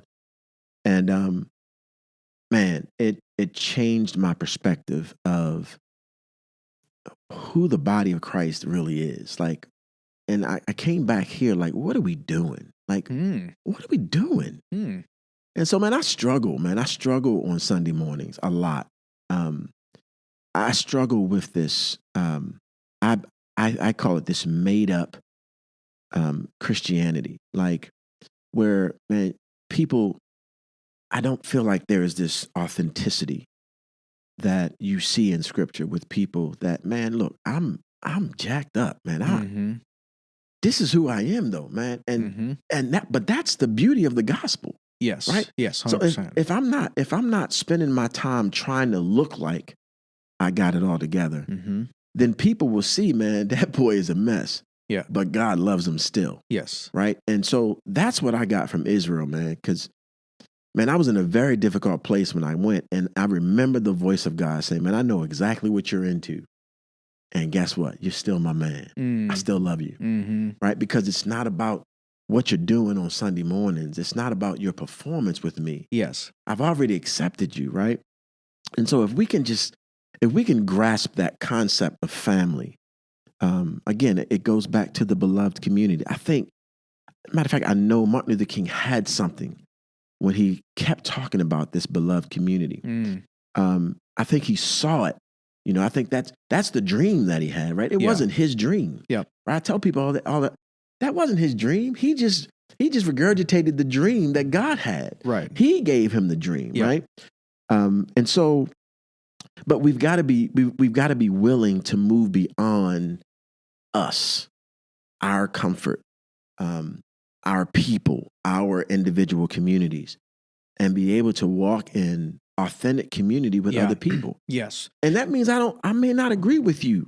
But, Yep. you know? Yep. Absolutely. Yeah. That idea about honesty being necessary for community is so critical. There's a saying at our church, you can be impressive or you can be known, but you can't be both. And TJ, our pastor, has said before that, you know, in a lot of places, in a lot of churches, it's actually you're going to be more safe if you're open and honest at a bar than if you are at church. There's no reason that should be the case. Yeah. You should at least be as safe in church confessing sin as at a bar, at least. Yeah. And it should be more, but let's just at least be as safe as the bar. Yeah. You know, but no, yeah. in a lot of churches, it's just not. Yeah. So Yeah. what was it about? What did you encounter in Israel that kind of gave you that?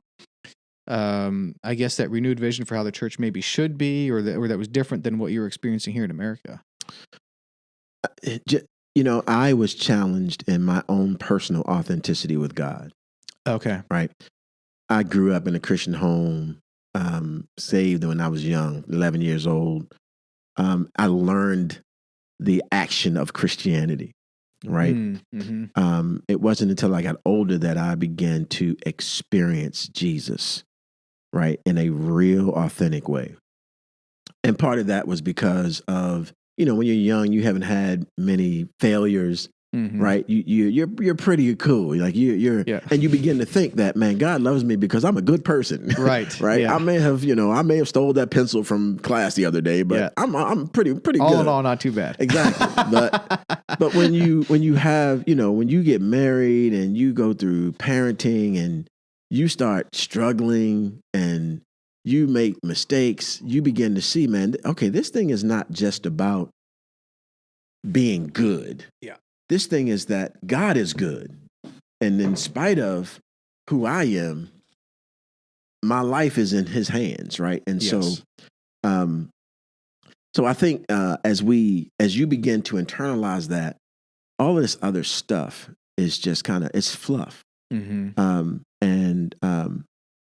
And so the body of Christ, I think, has a lot of work to do in its authenticity. I think if we become more authentic, I think we can then get to those hard conversations that we have to have around this issue called race. But we're not going to be authentic, right? Because I don't want somebody to not like me or unfriend me on Facebook. Yeah. Whatever. Yep. But it's like, man, isn't that who we're supposed to be? Aren't we supposed to be authentically in relationship first with him and then with each other? Yes. And so let's put away all that other stuff. Don't try to be somebody with me. Just be you. Yeah. And we'll either get together and hang out or we won't. But that's okay. Yeah. But and isn't that it should be in honor to sacrifice for the gospel. And yet when it really comes down to it, we'll make decisions that are to our advantage, but to really stand up and make a decision that might get you fired from your church, let's just say if you're a pastor, because you want to talk about this race thing. But no, we're still not ready to truly sacrifice for the gospel, because if we're making decisions and doing things that have us in good standing with everyone else, but when we bump into certain topics or certain areas or certain decisions where if we actually go by what the Bible seems to be saying and it's going to be at our detriment and then we choose not to, well, then I don't even know what kind of faith we've got going for ourselves. Yeah. It's a selfish faith at that point, because absolutely. we're not willing to really stand up when it can be to our detriment. Yeah. Or and I get it, man. So. I'll be the first to say, look, I have a family, I have to provide for my family. I get all of that. But at the end of the day, who really provides for our family, right? Is it us or is it him? Or do we really believe that? Right. And so if I really believe that it is Christ that's really taking care of my family, then I'm willing to make these decisions over here that might cause me to lose my job. Right. Because I'm trusting that he's got something else over here. If because I'm being obedient to the gospel call, I lose my job over here, he would be a liar if he had nothing over here to provide for me and my family. Yeah, that's a good point. Right? Yeah. But I don't know if we think that way. Yeah. And so in this whole issue of race, you have a lot of people who, and I think this happened during the civil rights movement, during the 60s, during Jim Crow. I think there were some good-hearted people who knew that Jim Crow wasn't right. But maybe they had a business in the town. Maybe, I don't know, maybe the wife who befriended one of the housekeepers and wanted to really begin a relationship, but she couldn't because the culture said, man, I saw your wife with that black woman in the store the other day. I think I'm gonna go ahead and pull my contract from whatever. And so now you lose your money. And so now you can't provide for your family. I think that happened a lot. And I think it's still happening. And I think that's why some churches will never be multi-ethnic as much as they want to be. I don't think they'll ever be multi-ethnic. Multi-ethnic being described by Michael Emerson in his book, Divided by Faith, as at least 20% of your church is represented by the other, whatever that other might be. Yeah. So it's not like you got 6 black families in your church. Hey, we're multi-ethnic. Right. It's got to be at least 20%. And would you go off of, say, like the minority that happens to be prevalent in that area? Yeah. You know what I mean? In your neighborhood. Oh, in your neighborhood? Okay. Yeah, we used to say if your son or your daughter's school is diverse, then your church should be diverse. If your church, that's a good way to look at it. If your church is in that neighborhood, right? And so, Yes. and that was again a statement made by Michael Emerson in his book Divided by Faith. Okay. So you were a pastor for. Were you a pastor at more than one church, or was it here in Nashville? Yeah, I was at Strong Tower in Franklin. Okay. And then I left Strong Tower and went up to plant a multi-ethnic church in Northern Virginia. I was only there for a year. Oh, okay. And then God switched that whole thing up and moved me to Arkansas, of all places. Okay. So I ended up in Conway, Arkansas for 5 years. As a pastor? As a pastor, as a campus pastor. Okay, gotcha. I didn't. I see. Yeah, so and then moved back here. Okay, so then let's talk through whichever experience you wanted to. It sounds like the Virginia church had some deliberate plans to be multi-ethnic. Right. And that may or may not have gone as planned. Yeah, we were in the process of doing that. And I don't know, man, God he switched the plan. Okay. And, I had secured a school for us to start our meetings. I had a core team that we were meeting with every Sunday. And, one day my wife just said, I think we're supposed to be doing something different. Mm-hmm. And I was like, well, what is that? Like, I've been out here, pounding the pavement, trying to get this thing up. And we got a little core group here. Yep.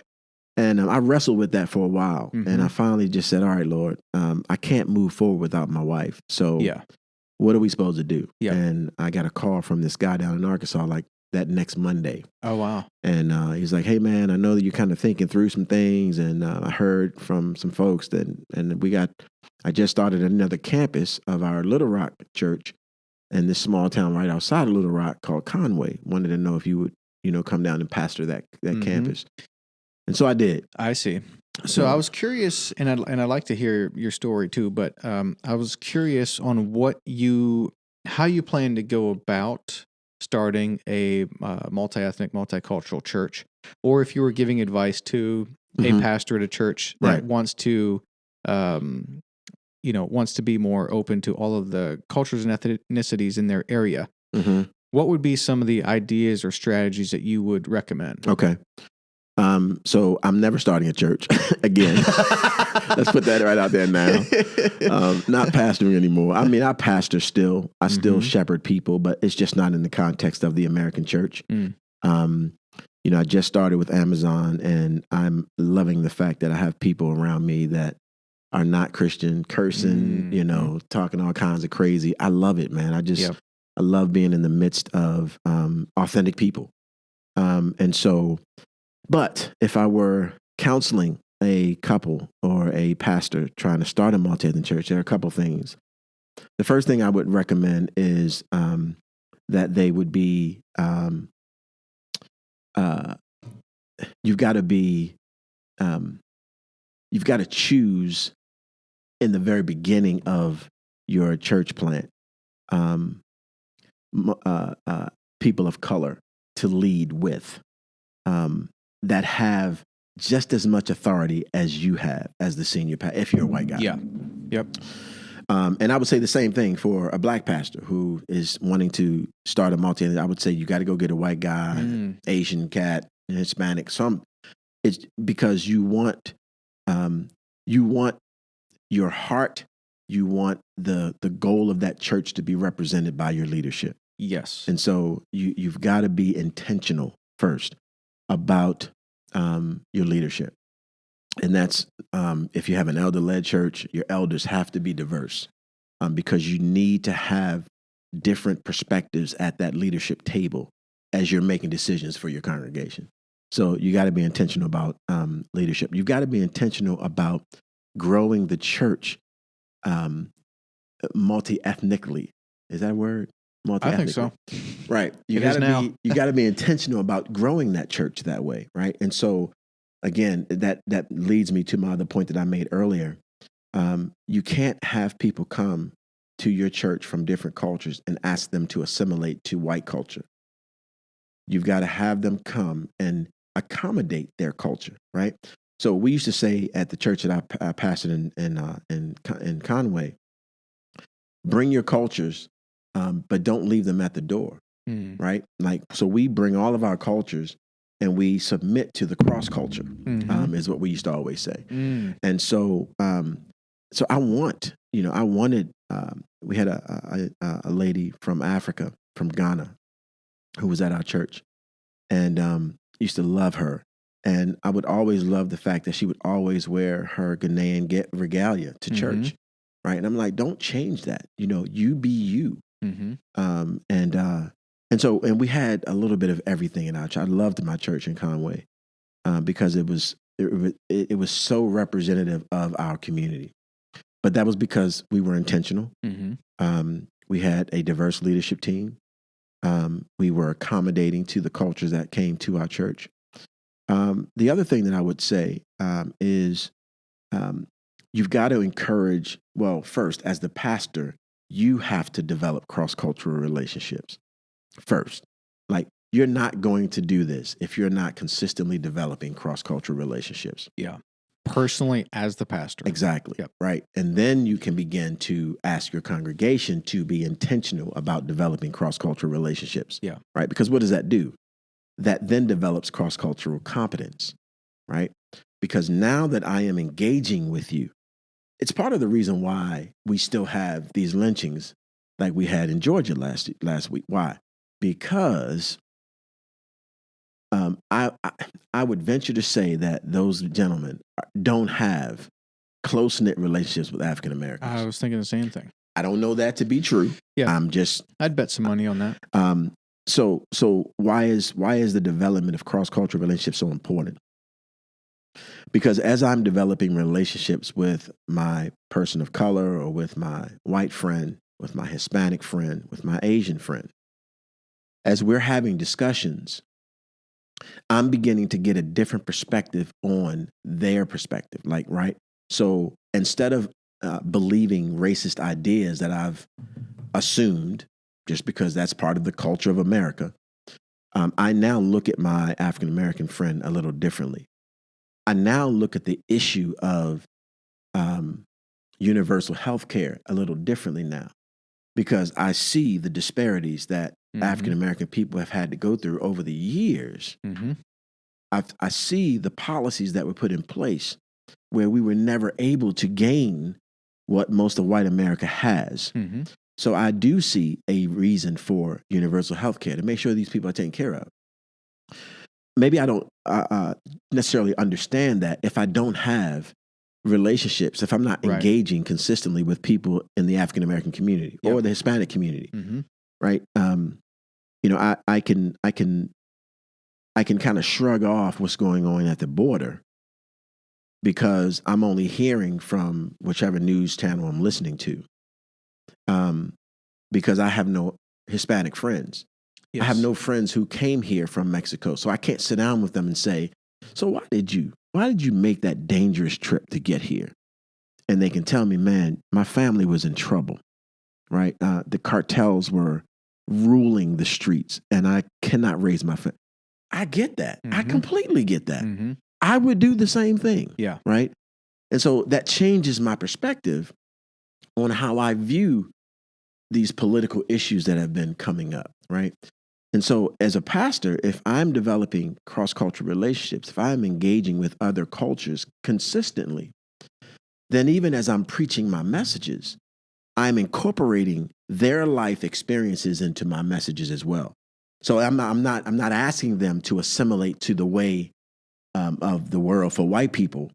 I'm still addressing my white congregation, but I'm also saying now for my people of color, right?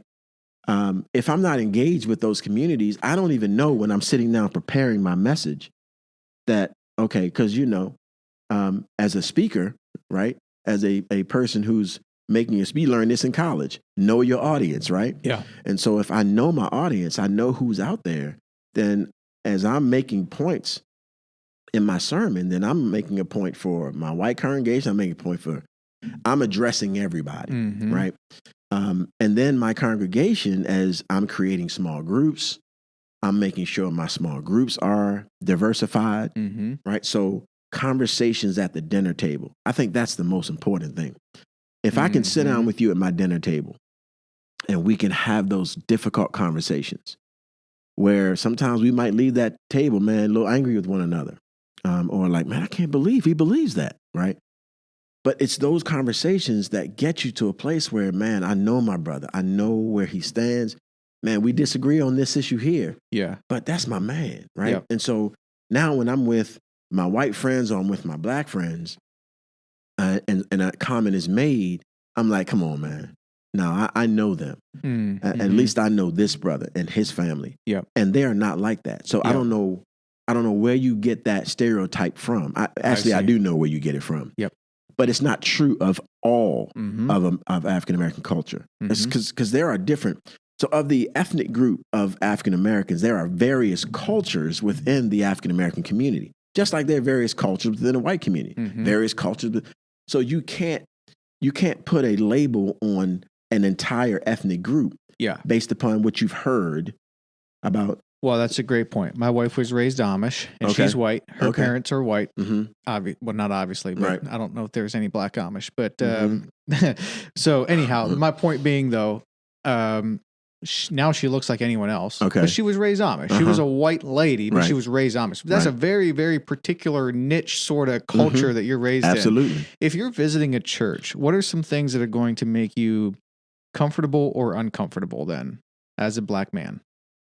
Or maybe put another way, if you are starting to visit a church and potentially going to want to start attending there, that's probably a better one because I don't know that anyone's comfortable visiting a church. That's got to be one of the worst things. That's messed up though, man, because it should be the complete opposite. It like, should, you should be. but I don't get know. you. It's awkward visiting new churches. I feel like it is. Yeah, we were doing that when I was planting in Northern Virginia because we had our core group meetings on Sunday evenings.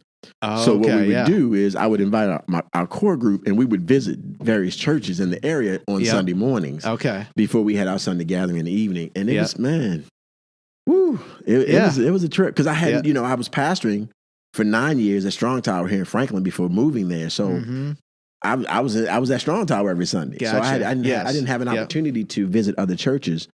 But man, it was an experience, boy, to tell you the least. But I think what I would look for, number one, I would look for where's the diversity. As soon as I walk in, I want to see, is anybody here look like me?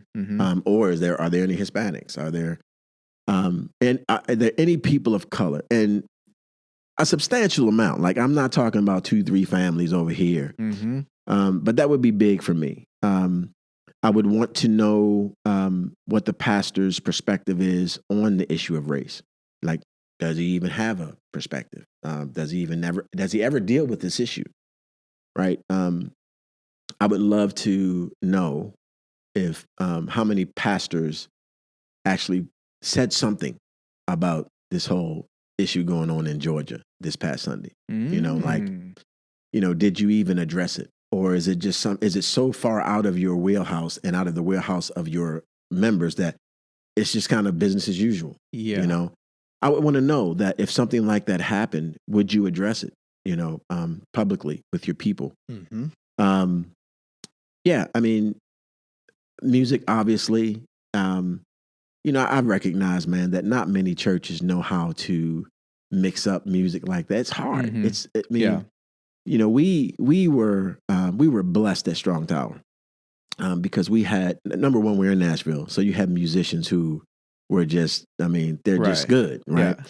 Yeah. But we also had musicians who knew how to blend musical genres. And so, man, we had a little bit of everything. And when I first came to Strong Tower, I came from a traditionally African-American church. And so, I had to learn to love CCM music. I didn't know anybody in CCM, but I learned to love that kind of worship as well. What's CCM? Contemporary? Contemporary Christian music. Oh, right. Okay. Yeah. So, Well, you weren't missing a whole lot. I don't think. You're going to get in trouble, man. We're in Nashville. This is the home of Christian music. That's right. A lot of it's not very good. Yeah. So, but, man, you learn to love, and we used to tell our people, we recognize that this Sunday may not be the Sunday where you hear your favorite type of Christian music. But man, thank God that your brother or your sister is hearing their kind of music today. That's a good way to think about it. Yeah, and then sometimes we would bring them together. We would mix a little CCM with black gospel, and we'd have a choir. And so, we learned to do it the right way. But I don't know if many churches even know that that's necessary if they are looking to be a multi-ethnic church. Yeah. And so I would look for the leadership. I would see, man, are there any people of color in their leadership? Mm-hmm. Are they just sitting like on the sidelines, or are they up? Like, are they visible? Mm-hmm. I would look for all of those things. And so, it would be difficult because those kinds of churches are not prevalent. They are there. Right. Yeah. And they are growing in the country. But you still, especially here in the South, it's just, it's not something that you see often. Yeah. Do you think racism, systemic racism, is a bigger issue in the South? It looks different. I think it's a big issue no matter where you are in the country. I just think it looks different. Even from its inception, the South was very vocal about their desire to keep slavery, right? That was the whole secession issue, right? They were saying that they were seceding because of states' rights, but states' rights to do what? To own slaves, right? Yeah. And so they were just a little bit more vocal about it. Up north, I think it's still this way now. Up north, you get less talk about it, but you're still just as segregated, right? You have your white communities, you have your black communities, you have your Hispanic, you have your Jewish communities, your Asian. And so you may not talk a whole lot about race, but you work together, that's kind of where I first got my introduction to white culture when I went into corporate America. Most of my life growing up was pretty much predominantly African American, right? I grew up in an African American neighborhood in the city of Baltimore. We then moved to the county, where when we moved to that neighborhood, we had a fair amount of white folks there. The white flight hadn't happened just yet, but we were probably the third or fourth black family to move into this neighborhood. And probably in about another year or two, all of the white families were gone. We had one Jewish family that hung in there with us. You experienced this personally in your life as a kid? Oh, yeah. Yeah. Holy cow. Yeah, it wasn't that long ago, man. That was the 70s, right? And so... You were a kid in the 70s? Yeah. How old are you? I'm 54, man. Oh, yeah? Yeah, dude. You don't look it. Yeah, man. I appreciate it, though. But oh, that's awful. But so yeah, we had one Jewish family that hung in there with us for a little while. But so we were pretty much integrated. But most of my friends were African American. I went to a historically black college university, Morgan State University in Baltimore, and then I started working for MCI Telecommunications, and I got my first corporate job, and it was in D.C. And so I would commute to D.C. every day, and started to engage with white culture. I didn't know much about white people. Other than what the media and movies and everything had told me. And so I was invited to my first white party. Had never been to a white party before. Business party? Yeah, like some friends of mine from work. Okay. They were just having a party at their house, and hey, Anthony, you need to come. Okay. And so, I tell the story when I'm dealing with how cross-cultural relationships develop cross-cultural competence, right? So I had no competency of white culture at all, other than what I saw on television. And so I show up at the party, man. I'm thinking about the way we party as black people. So I'm listening. Okay. I'm listening for the bump of bass. Yeah. We never knew in our community, we never knew what the address was of the party. We just knew the street. Oh, okay. So all we had to do was drive down from there, and you would hear, and like, okay, there's the party right over there. So I drive down the street, man, listening for the bump, right? And I hear nothing. So I'm like, okay. So I text my friend. Back then it was, actually I think it was a beeper or whatever. Yeah. So I hit him up on his beeper. I was like, dude, what's the address? So he tells me, and I'm sitting right in front of the house. I'm like, wait a minute, it's all these lights on in there. And I'm like, man, our parties, man, you were in the basement. You might have had a blue light or a red light on. and you were just bumping all night, just dancing, Yeah. right? And so I walk in there. I'm like, okay, so this is the party. Okay, this is new. So I'm looking around, and everybody just kind of standing around, got their little red, what's the name, cups. And they're Red Solo cups. Red Solo cups. Just kind of sipping and talking. Sipping and talking. I'm like, did you leave? It sounds boring. No, I was go. like, okay, so this is how they do it. All right. So I was like one of 2 black people there, I think. So, but I didn't want to tell anybody. I didn't know what to do. Like, I didn't know what was in these Red Solo cups. I had never experienced that before. So I just sat there for a little. I'm just looking around. So I noticed that they were going out on the deck, and they came back with these Red Solo cups. So I was like, okay, so the cups must be outside. What's outside? So I go outside, and I'm just observing. I'm just talking, and I see that they're going grabbing these cups, and then they're pumping this silver bullet thing, and they pour some. I'm like, oh, there's some alcohol in there. Okay, that's so I'd never seen a keg before. Like our parties, you bring your beer, you put it in the cooler, and you just drink a bottle. Like it's like a communal thing. Like everybody brings. Because part of that's it's economic, right? We didn't have enough money to buy a keg of beer for everybody. So it was like, hey, man, go to the store, grab some beer. I'll have a case of ice. Yep. Throw it in. You all just share it. And we just share it. Okay. I had never known the concept of I'll buy the beer in the keg and y'all just come over. Gotcha. So it was all new to me. This was new. So I finally figured it out. So I go over there and pump my beer. Put it in my cup, and I go back inside, and we're just talking. I'm like, man, we're partying. There's no good music. There's no light, but yeah, we're partying. Yeah. So, but I became competent. I understood now. So the next party, I was like, hey, where's the cake? So it's but that was part of growing up. Like, but it was still segregated in the North. But we would come together from time to time. And at this point, we're talking about late 80s, early 90s, when I started really engaging with white culture and understanding how they partied and all of that kind of stuff. And so it's I don't think it's, I think it's probably more pronounced because of the history of the North and the South. But I think the issue of race is still, it's still an issue. In both places. Yeah. It's just a little more subtle in the North. And that's kind of how it was when we all thought that the North was the promised land.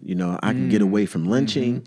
I can get away from, mistreatment, getting locked up just for not having a job and then having to, all of that. And many of my grandparents, I didn't realize this until I read the book, The Warmth of Other Suns. Have you heard of that book? No, I haven't. The Warmth of Other Suns. The Warmth of Other Suns. And I can shoot you a text with all of these book covers for you because I talk about them all the time when I'm talking to people. But this was a book that it chronicled the life of 4 different African Americans and their beginning in the South and their migration to the North. I didn't even know about a huge migration to the North of my people until I read this book. I was like, why didn't we learn this in high school? Yeah. Like it's the biggest migration in the history of the world. And we didn't even know. Really? Oh yeah. Yeah. In the history of the world? Oh yeah. Yeah. The biggest migration of a certain race? Of a certain group of people from one place to another. Yes. Huh. I didn't know that either. It's from like the late 1800s all the way through almost like 1970. Okay. There was this like consistent migration of African Americans coming from the South, going out to California, Detroit, Chicago, Baltimore, Philadelphia, New York. Just think about all the cities where ghettos are. Yep. That's where we went. And because of redlining, that was the only place we can go. And so that's why we're still there, right? But, we thought that, man, there's much opportunity here in the North. And you could say there was probably a little more because when a lot of this migration was happening was around World War I and II. So you had places like Bethlehem still kind of evolve.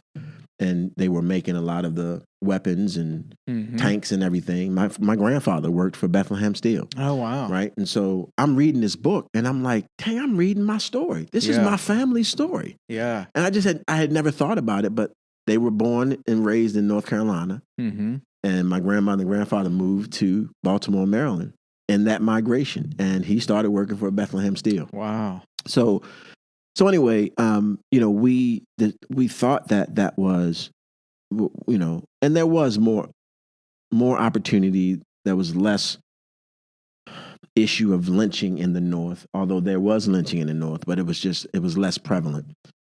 But what we found is when we got to these northern cities, you had these white immigrants coming from Europe who didn't know English, Mm-hmm. didn't have education, that were given the better jobs just because of the color of their skin. Now, we had people moving from the South who had college education, master's degrees in some senses, but they were relegated to cleaning jobs because they were African American. Yeah. So I say all of that to say that, yes, I think it's, especially in the earlier days, it was more prevalent. But I think it existed in both places. It just it was a different nuance. Yeah. Yeah. Nope. I can see that. What was it like growing up in Baltimore as a young black man? Have you read the book Between the World and Me? I have not. My wife has. Okay. Yeah. It's a really beautifully written book. The author is extremely talented. Yeah. And it's about growing up in Baltimore as a young black boy. What was that? What was your experience like? Man, until I was introduced to this whole other white world, it was norm. It was the norm for me. Like, growing up on the streets. I grew up in inner city Baltimore where we had row houses. Okay. Wasn't much grass. You had maybe a tree or two, but for the most part, you had row homes and neighborhoods of row homes, and that was kind of normal to me. I mean, we played around the neighborhood just like every other kid. It wasn't until probably moving out to Baltimore County where I began to experience other ethnic groups, white people, primarily white people, there were probably some Hispanic families at the time. But, for me, it was a normal childhood, as I guess whatever normal would be, for a little boy growing up in the city of Baltimore. Once we moved to Baltimore County, and we weren't that far from the city line, but I would often go back down to my grandmother's house where we lived for a little while before we moved out to Baltimore County, because that's where all my friends were. But it was also where my uncles were. And so my mom had me when she was young. She turned 18 the day after she had me. Oh, wow. So she had 6 brothers and she was the only girl. Okay. Like 4 of those brothers were younger than her. Okay. Right? So she had an older brother, her, then 4 younger brothers. I see. 2 of them were very younger than her. So they were kind of like my mentors. Your age, yeah. Right. Like probably about 6 or 7 years older than me. Gotcha. And so, and her youngest brother, whom I was named after, he was that guy, man, that everybody loved. My favorite uncle, I would go down just to hang out with him, me and my friends. What I did not know is that he was probably one of the biggest kingpins, drug-wise, in the city at the time. Wow. What kind of drug do you know? Well, I can remember. Various? Or? I can remember him and my uncles and maybe some of his friends counting volume. That was a big drug back in the day. Those little blue pills. Yeah. I remember sitting down in the basement watching them do that. I didn't know what it was at the time. Isn't that a prescription drug? I think it is now. Yeah. I think it was then. Isn't that crazy? Yeah, I know. So anyway, so my dad and my mom, they knew about him, so they banned me from going back to my grandmother's house for a while. I see. So I couldn't go to the city, which is probably a good thing. Yeah. Because I probably would have gotten mixed up into that stuff. I had a lot of friends who got mixed up into that stuff. Yeah. And I think, and I continue to say this to this day, I think God took my uncle out early. He died when he was 21 of a drug overdose. Oh, wow. And I continue to say, I think that was just God's move, because if he would have lived, I'm pretty sure I probably would have got caught up in some kind of way. Mm-hmm. And God had other plans for me, obviously. Yeah. And so lost him at an early age. Mm-hmm. But I mean, for the most part, man, it was a normal childhood. Mm-hmm. Got to Baltimore County, started, meeting new friends out there. And, eventually my grandmothers and both grandmothers who lived in the same area in the city moved out to the county as well. Okay. So, but again, it was predominantly African American. Okay. Yeah. And even in high school, it's funny, man, because my world is so multi-ethnic now. Like 6-7 years ago, I went to my high school reunion, and it was so glaring how divided we are still. Like we had like all of my white friends were all over here, and like all of the black students, because we had it was a mixed school. Yeah. But you could just see the divide. And, right. And, being in this space and being in multi-ethnic areas a lot, it just, I was like, wow, look at this. Yeah. This is pretty Is that tough to see? I don't know if it was tough. It was just like, what's going on here? I think it was a reality check. Like, okay, yeah, sure. man, you guys were, it's like you were saying, is racism different in the North? Mm-hmm. I think it's different, but it's still there. It's there's still a divide. Yep. And that divide, it was very clear when I went to my reunion that time. Yeah. Yeah.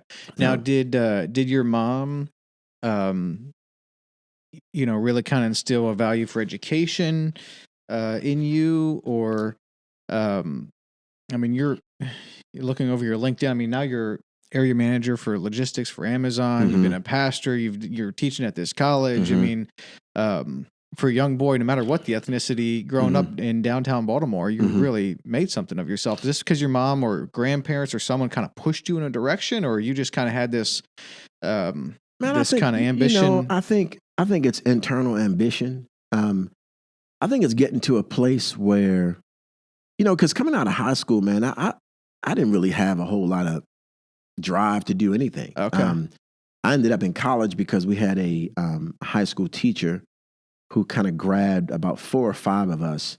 Morgan State University at the time had just started their new engineering program. And so this teacher, who was really a beloved teacher of all of us, he kind of grabbed 4 or 5 of us African-American men and was like, look, Morgan State University is starting this new engineering program. You guys need to get into it. And I was like, okay. And so I ended up in the program. It was too difficult for me. I was just like, my best friend, who was brilliant, like he went all the way through, graduated with his engineering degree. And I ended up going into business. But then I left school because I got my job at MCI and started climbing the corporate ladder there. And I didn't really go back to school until I got into the ministry. I see. Okay. Because I wanted to get my degree in biblical studies. Okay. And so I ended up going to Moody Bible Institute and getting my degree there. And I wanted to go to a white school because I knew the spaces that I would be existing in. And I knew that I would run into pastors who would ask me, where'd you get your education? And when I say Moody Bible Institute, and so yeah, exactly. that was purposeful. Yeah, I see.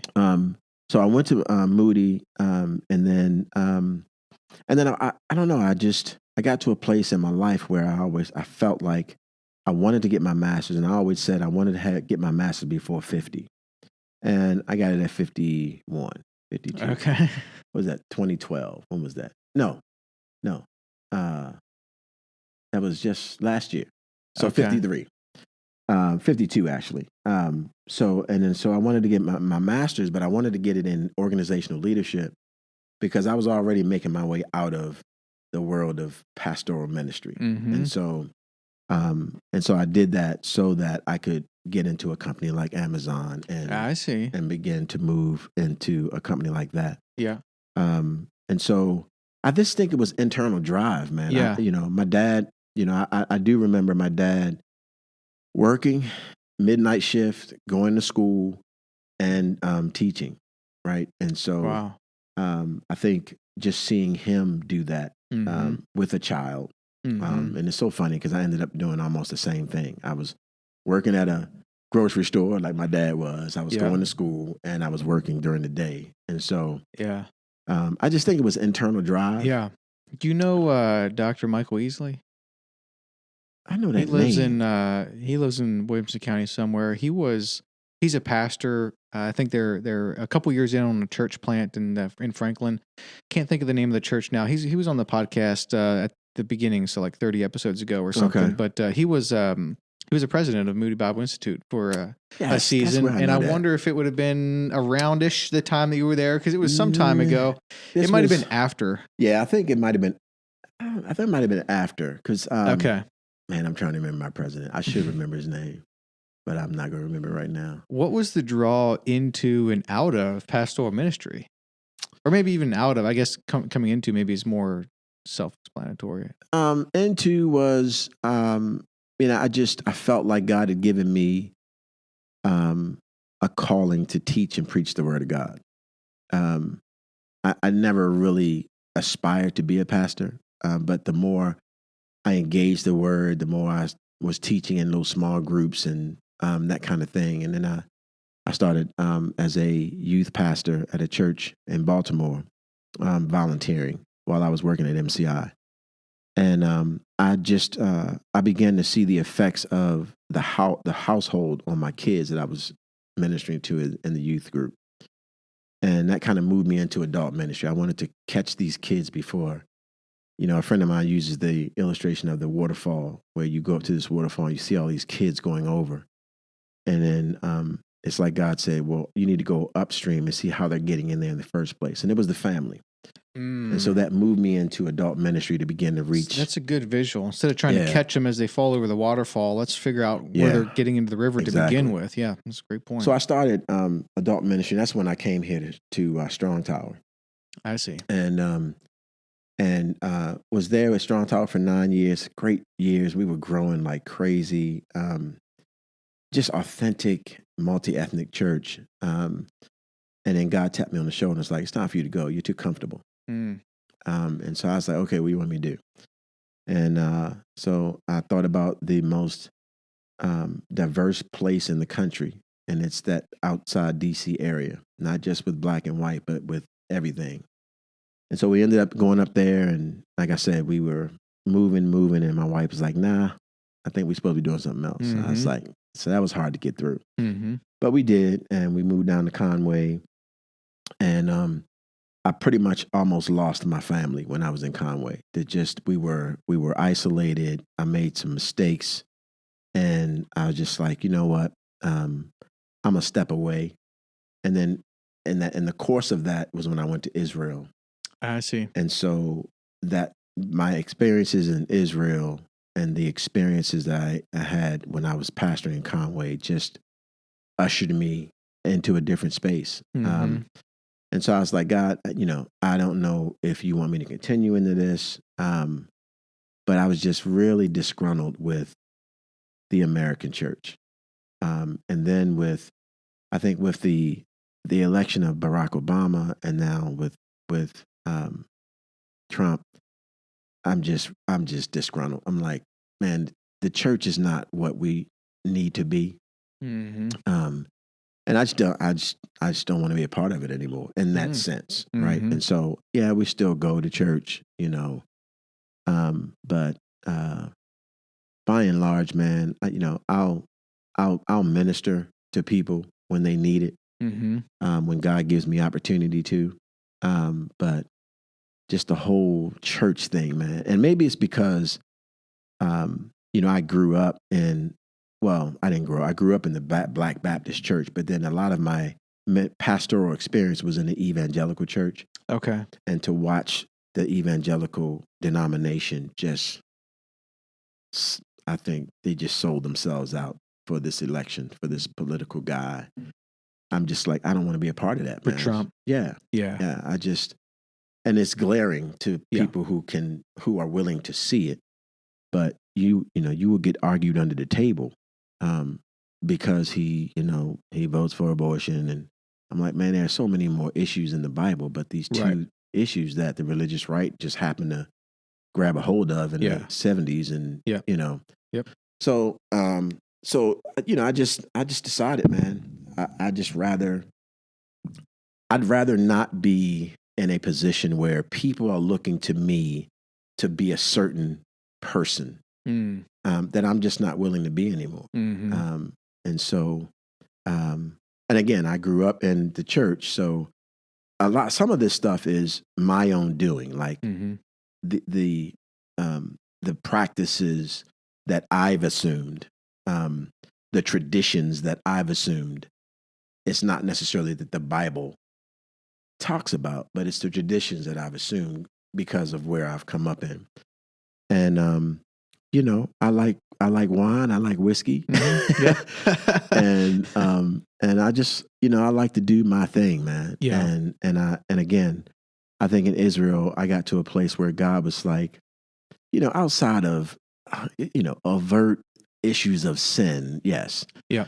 But man, you be you. And you do you. And I realized that I don't know if many people are okay with being you as a pastor. Authentically you. Now you can be the made up you. Sure. But I just don't know, man, if people can deal with an authentic, messed up, you know, pastor, man. I think at most churches you're right. Yeah. I think there's exceptions, but I think in most churches you're totally right. Yeah. So I just decided, man, I don't feel like living like that anymore. Yeah. What was it? What was the thing that burned you most on evangelical Christianity, would you say? Was it Trump or was it it's the whole Trump phenomenon. Okay. Yeah, it's man, I just And what was that? Because to be honest with you, I'm not super politically. I'm both interested and disinterested. I'm interested, I guess, on like what's going on and that type of a thing. I guess I'm becoming a little bit more interested, but I don't. When it comes time to vote, I'm really not. Yeah. I'm really not paying that much attention, Right. to be honest with you. And neither am I, honestly. But the differences between the character of these two men it's so glaring, right? Now, you know, I know Obama is okay with same-sex marriage and abortion. Okay. But outside of those two issues, again, which the religious right made the main issues of Christendom, they are not the main issues in the scriptures. There are so many. Justice is one of the main issues in the scriptures, right? And abortion, you know, they talk about, you know, pro-life. No, they're not pro-life. They're pro-birth. Because once that child is born, if they are black, they are not pro their lives, right? And so don't give me that pro-life stuff. You're pro-birth. I see. Yeah. And so, but outside of those, again, and those are the two issues that the religious right and Jerry and his people came up with. But when I look at the character of these two, Jerry? Yeah, Jerry Falwell.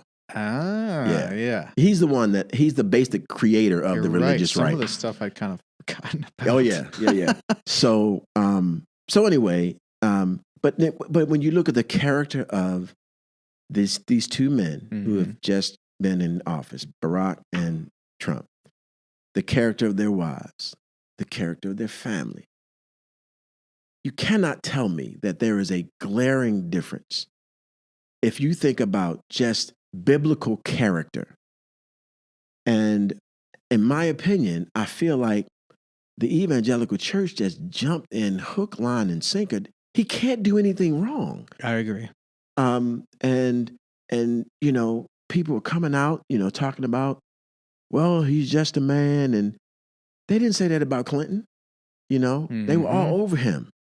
You know, the vitriol stuff that came out about Obama, and from what I see, man, this guy was like an upstanding gentleman, like he was family refined. man. Yep. So it's just, man, I just saw huge hypocrisy. I see. Makes sense. I get it. And I was just, I'm not willing to. I don't call myself an evangelical anymore. I'm just I'm a lover of Jesus. Yeah. Who Yeah. Gets it wrong a lot and Yeah. sometimes gets it right. Yeah. And he still loves me. That's Yeah. why when people ask me, what's your denomination? I just love Jesus. Yeah. I don't exist in any of that because again, I think they've sold their soul to a political party. I 100% and they agree. have walked 100% away agree. from the truth of Scripture. Outside of these two areas that they have made the pinnacle of your belief system. And I'm just kind of like, I'm not there anymore. Yes, I see. It makes total sense. Total sense. Yeah, it's sad. It's another area that's just become super politicized. Yeah. And politicized. And you've seen a mass exodus of Black evangelicals away from the church. Since Trump? Oh, yeah. Yeah. Yeah. The last 3 years, man, it's been, I'm just done. And where are they migrating to? See, that's the issue, man. It's just out of church? Nah, I think some of them, like for me, I've stayed where I'm at because, it's just difficult to find a place where there's a good central fit. Mm-hmm.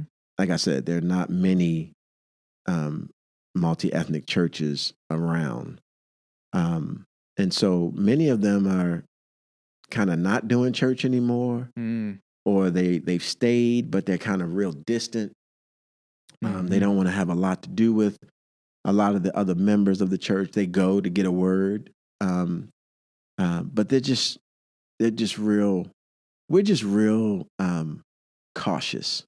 I see. Now about anything from the evangelical world. So I think justifiably so. Yeah. And again, I mean, not talk for all of African Americans, just to some of the people that I've talked to, myself. We just got a huge problem with the disparity that we see. All for a party, not for Jesus. Yes. So 100%. Yeah. What about some practical things? You mentioned you're considering writing a book at some point, maybe about some practical things people can be doing for racial reconciliation. Am I recalling this correctly at the beginning of our conversation? Yeah. Like what would some of those things be, or some of those ideas be?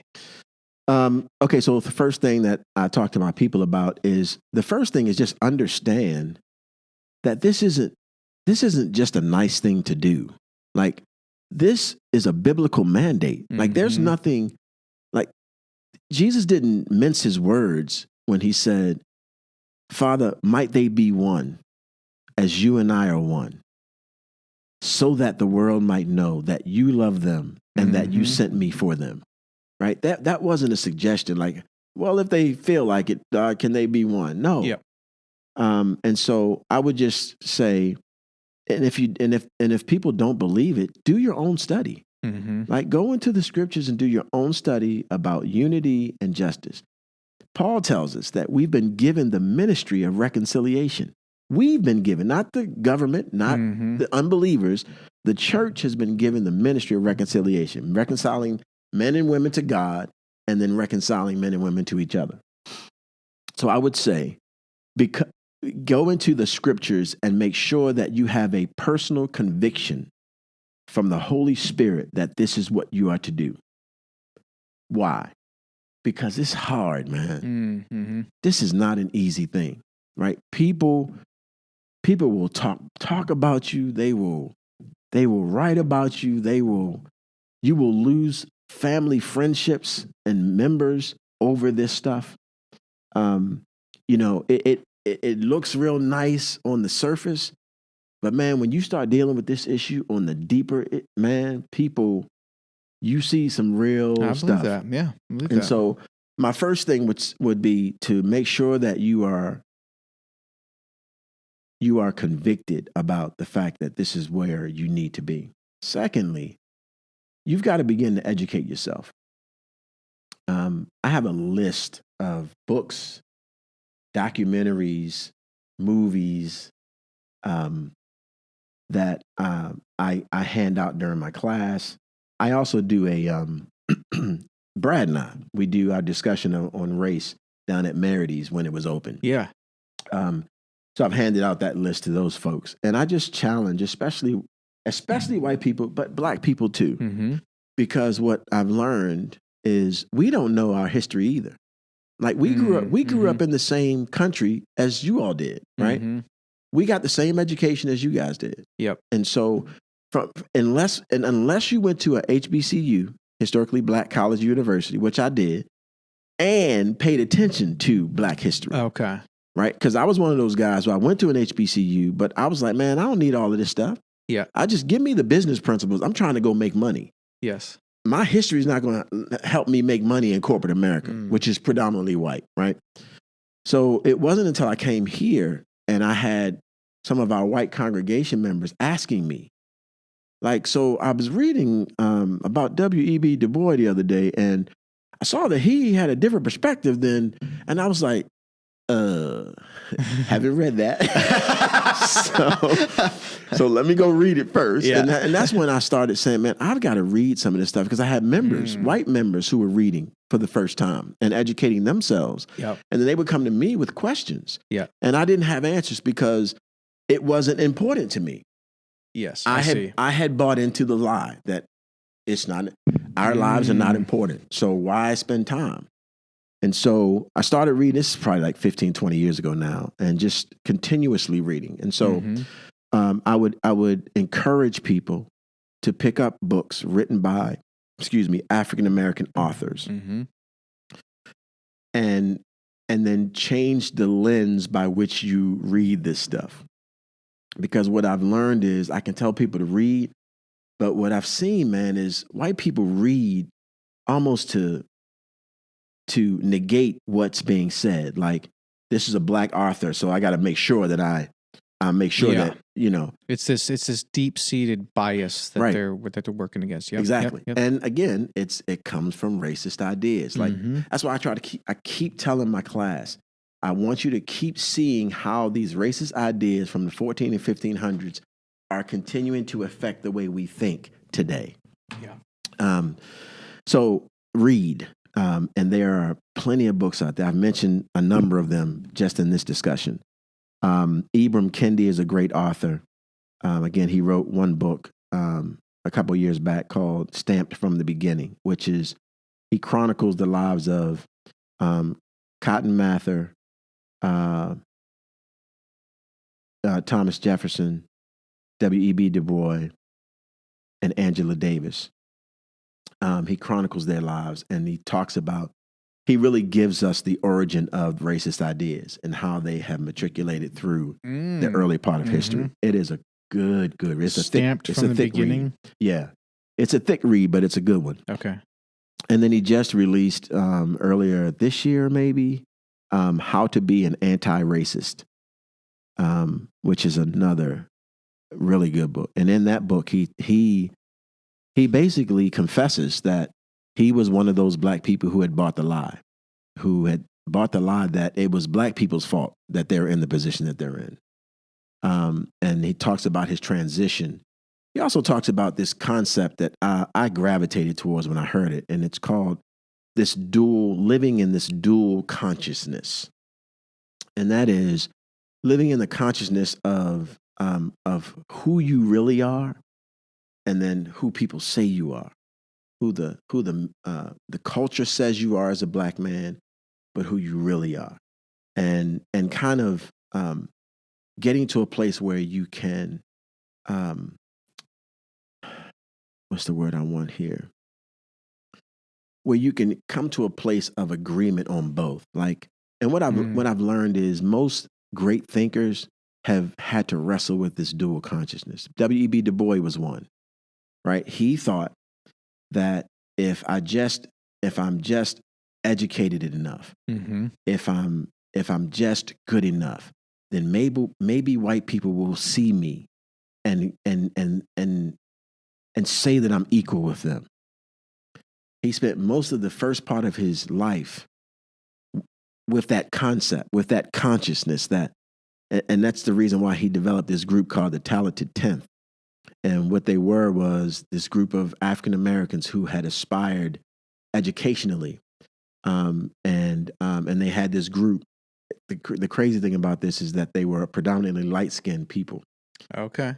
Which is a whole nother discussion on the light skin, dark skin issue with African Americans within our culture.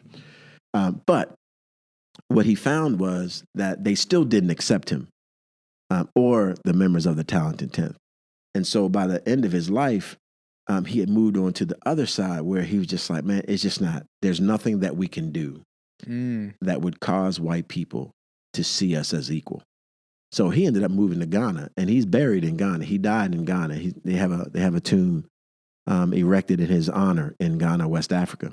And so, but he went through that. And I think as African Americans, I think many of us go through that. Like we think, man, if I just get educated enough, if I just learn to code switch enough, if I learn their language enough, if my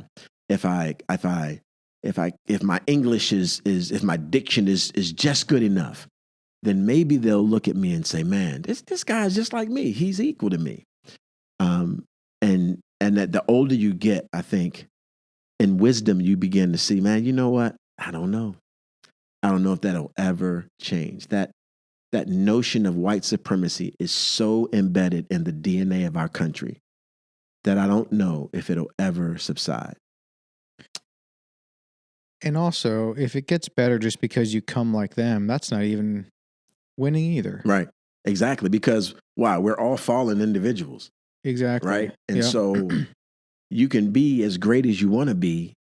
But I've seen this too. I've seen that for African Americans, we pretty much have to be pretty doggone good.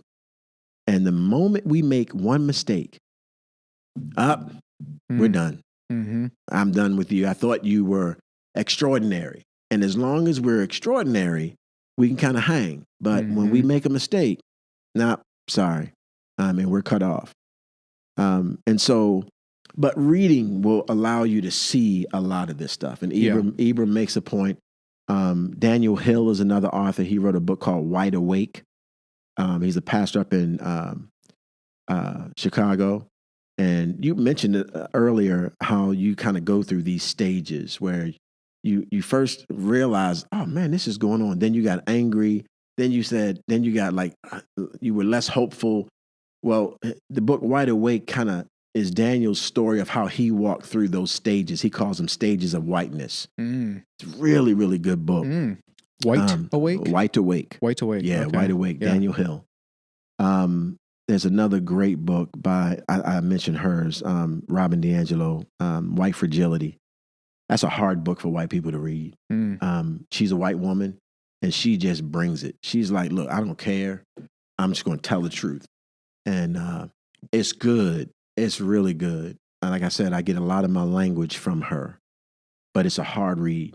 Well, I think, and Lincoln, can you grab the 2 glasses up there, and then the first bottle of bourbon on the left, the Jameson there? I don't know if you want it or not, but I could go for a sip. Oh, yeah, absolutely.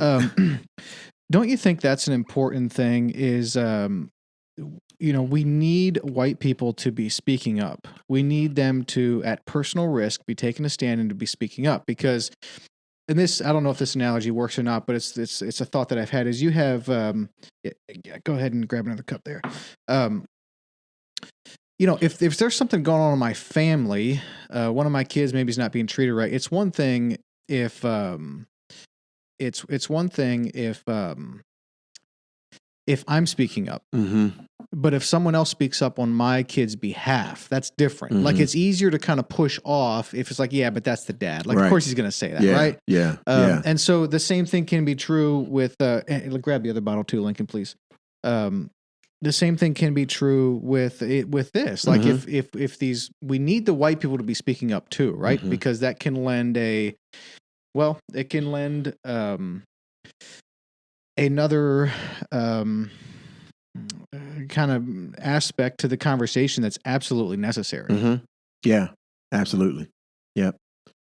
And the one thing about this discussion is a lot of times, man, you'll hear, or African Americans will be asked to come and speak on this issue. And, for most of us, we don't have a real problem doing that.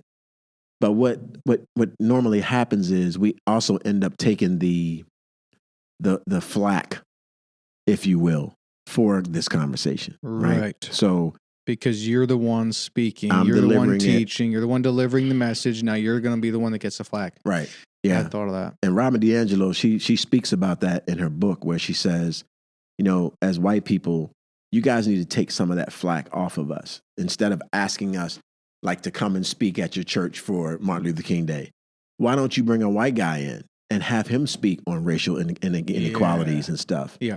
And so it's just an interesting dichotomy because you want to speak, Mm-hmm. but then you also recognize that some people won't hear you. So let's bring in the white guy. Yeah. Which is part of the reason why Brad and I do what we do together. Mm-hmm. Because some people just, for whatever reason, won't hear it from me. Yeah. Because no matter how much I smile, I'm still the angry black man. Yeah. And some of that, I was talking to a friend on my way here. Some of that, man, I need to be the angry black man. I need to bring it across in that way. Because what's happened is terrible. Like, yeah. But when you're delivering it to people who don't have that history, they're still kind of thinking, well, man, you had a black president. What's the problem? Like, yeah. Yep. we're all equal now. Yep. And it's like, no, not even close. So back to your earlier question, reading, educating yourself. Mm-hmm. But then also developing relationships. Mm-hmm. That's another huge one. Engaging with people who are the other. Mm-hmm. We got a huge problem with xenophobia in this country, right? That's the fear of the other. No, man, get in there, mix it up. Yep.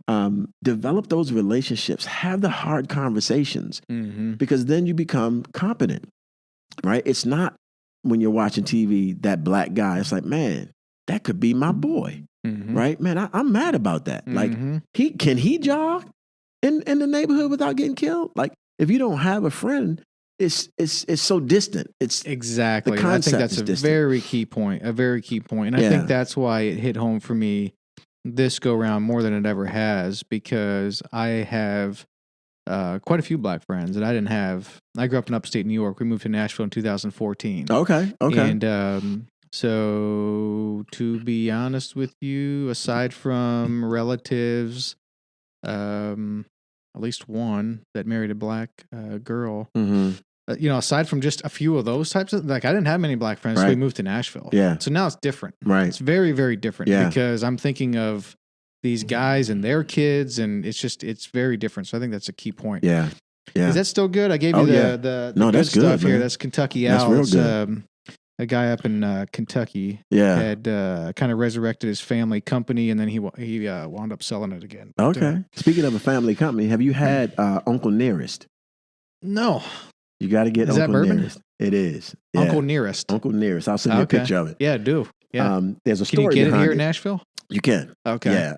As a matter of fact, there's a story behind it. Uncle Nearest was actually probably the greatest connoisseur of whiskey never to be known. Uncle Nearest was Jack Daniel's slave who actually gave Jack Daniels the recipe for Jack Daniel's whiskey. Really? Yeah. And so there was a story. There was a African-American journalist who wrote a story probably about 4 or 5 years ago about Uncle Nearest. And after she did the story and heard the story and learned everything, she then took money and started her own distillery right out there near where Jack Daniels is. Oh, okay. And she branded it Uncle Nearest. And branded it Uncle Nearest. And actually on the tour at Jack Daniels, they actually are talking about Uncle Nearest now on the tour. Okay. But it's smooth, man. It's real it's good. Oh yeah, man. Is it better than Jack Daniels?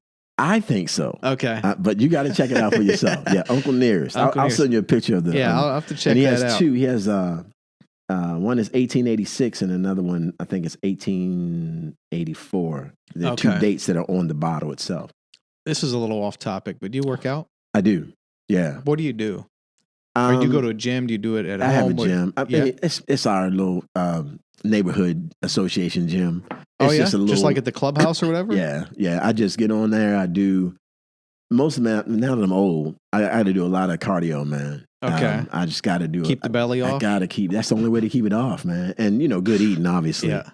But so I do about a half hour on the elliptical machine because I got a bad hip. I got to get operated on sometime soon.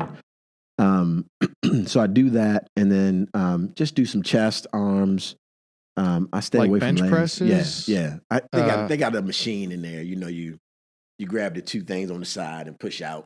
Oh, okay. And then Okay. you can adjust it and go up. Oh, yeah. Okay, so you're doing I that. do that. I do some cable rows. Okay. They got a little cable machine over there, and a couple of the cable things that I do. Okay. And that's pretty much it, man. No chin ups or pull ups or anything like that? I don't, man. I don't. Okay. No. Where are you getting the biceps from? Probably the cable? Dumbbell curls. Oh, okay. Gotcha. I do like dead heat dumbbells. So I start with 20 pounds, and I do until I can't do anymore. Put those down, then I grab 30s, and I do until I can't do anymore. Put those down, then I do 40s, and do those till I can't. And usually by the time I get to 40, I'll probably get 4, maybe 5 reps in, and then I put it down. Okay. And then do some cable pull downs. That's it. Okay, gotcha. Yeah, you're hitting a lot of the muscle groups there. Yeah. I'm a CrossFitter, but right now the gym shut down. Oh yeah, they're no, closed. I can't get there either. They man. tried to open up and they got shut down again. Oh, for real? Yeah, it's Davidson County. Restaurants and bars are starting to open up in Davidson County, but a gym you can't. Yeah, it doesn't make much sense. Right. But I was eyeing up your biceps. You're great. You're in really good shape.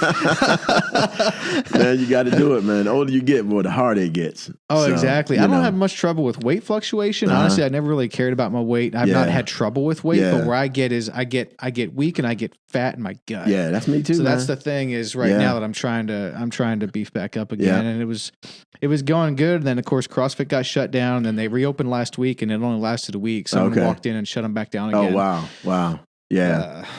So it goes. But it takes work and discipline too. It does. It really does. Especially with your eating, man. That's my thing. Right. Yeah. But when I start working out, I start eating better. Same. You know, it's a domino effect for me, 100%. And for sure. Now, do you just try to eat clean in general, or do you want a particular diet? I don't. I try to stay. I may eat fried food once a week, maybe. Okay. Most of what I do is a lot of chicken. Oh yeah. Turkey ground. I don't do a lot of beef. I may smoke some ribs every now and then. Okay. But I try to stay away from sugar. Sugary drinks and sugar. Oh, that's my Coke, thing, man. Pepsi. Yeah. But does that stuff even entice you? It does. Like I drink Coke Zero. Oh, do you? I do. You gotta get away from that. I know. You know, as soon as I get away from it and just do water, man, this stuff falls off. Oh, does it? Oh yeah, man. Okay. Yeah, because I drink a lot of water. My wife just thought, soda was the devil ever since I married her. And so I kind of moved away from all that. But my weakness is just eating crap. I mean, just eating pasta and just chips and pretzels. I love that bread. I love that. Yeah. But my gut's all messed up. I'm actually about a month into the carnivore diet, eating meat and eggs and cheese only. Okay. Yeah. Is it working? Oh, it works really good. I feel really good. Is that right? Yeah, really, really good. I think I definitely have lost some gut too, but the main reason I'm doing it is just because I have a messed up gut. So when I eat normal food like you would probably, I would feel sick. Okay. After I eat that, I feel sick. Okay. So I'm trying to do some gut restoration. There's apparently some science behind eating meat, and I really feel good on it. So I don't know how long I'll do it, but I'm probably about a month in now. Really? I mean, I cheat once a week. I'll cheat for a meal. Right. Because you got to eat pizza occasionally. You got to, man. Yeah, you do. What about documentaries? You mentioned documentaries. I just watched The 13th. I was about to say, very 13th. Good. Oh, yeah. And I think I threw this away, but the lady that put the 13th out, she Ava was DuVernay. Ava DuVernay. Yeah. Well, I don't know if it was the producer. Oh, okay. But someone at Netflix that found it and made sure it got on Netflix. It was the same. Apparently, it's this Asian woman who is like 40, 45 years old, and she has a real eye for, I don't know if you've heard of Tiger King. She got that on Netflix. There's another super popular documentary. I can't remember. She was responsible for but anyhow, she was responsible for getting 13th on Netflix. Okay. Okay. Other documentaries or movies that you'd recommend? There's one on the Civil War that was done by, what's the guy's name that had the beer summit with Obama when he got, what's his name? Henry Louis Gates Jr. Okay. He did a documentary on Reconstruction. Oh, okay. I think it's called Reconstruction: The Days After the Civil War, something like that. Really good. That's on Netflix, isn't it? I think it's either Netflix or just like Xfinity or whatever. Okay. I think it's Netflix though. Yeah. Really good. Trying to think other documentaries. I Am Not Your Negro is a good documentary. My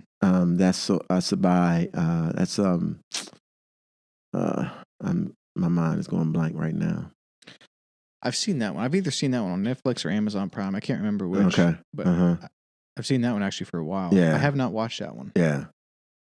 Trying to think what others out there. Yeah, those two though, 13th and Reconstruction. 13th is really good. It's basically, I feel like it's a pretty good documentary sum of this book here, The New Jim Crow. Yeah. It's a lot of the same stuff. Yeah. I was surprised at how honest Newt Gingrich was. Yeah. I was like, does he know that this is being recorded? Like, yes, I actually thought the same thing. He was basically like, yeah, what we did was wrong. I was like, oh my gosh. Yep. Yeah, that blew me away, man. Yep. I saw that. I was like, okay. Well, and hopefully it spreads. I mean, someone's got to take the lead. I'll also say this though: the motivation is beginning to there's beginning to be a motivation. I feel like, and I don't know if you would agree or disagree here, but I mean, one of the things that that you'll see is the Republicans were hard on this law and order thing, and that was stemmed out of racism. Like it wasn't even a rumor. It wasn't even like a hush hush thing. Like Richard Nixon and his advisor. It's blatant racism. Yeah. Oh yeah. But then their party changed the tune a little bit in some recent years on some of those things because it was politically advantageous to do so. So I just kind of wonder, like, is enough of this going to bubble to the surface at some point where you'll see both parties, or specifically the Republican Party, changing their tune on some of this stuff because it's becoming increasingly politically, advantageous to do so? Man, it depends on the economic ramifications of the decisions, right? Because you're talking about a lot of money that's being tossed to and fro, based on these organizations that are building these incarceration facilities, all of the workers that are being hired in those cities to work at these facilities.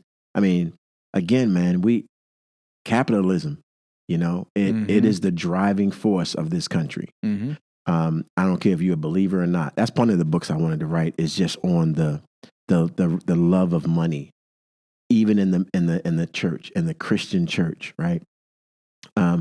And so I would say, I think it's getting some traction now, but I think the telltale sign will be when it starts hitting the pockets, right? When they need to shut down these places and whole towns will lose all of that, the employment.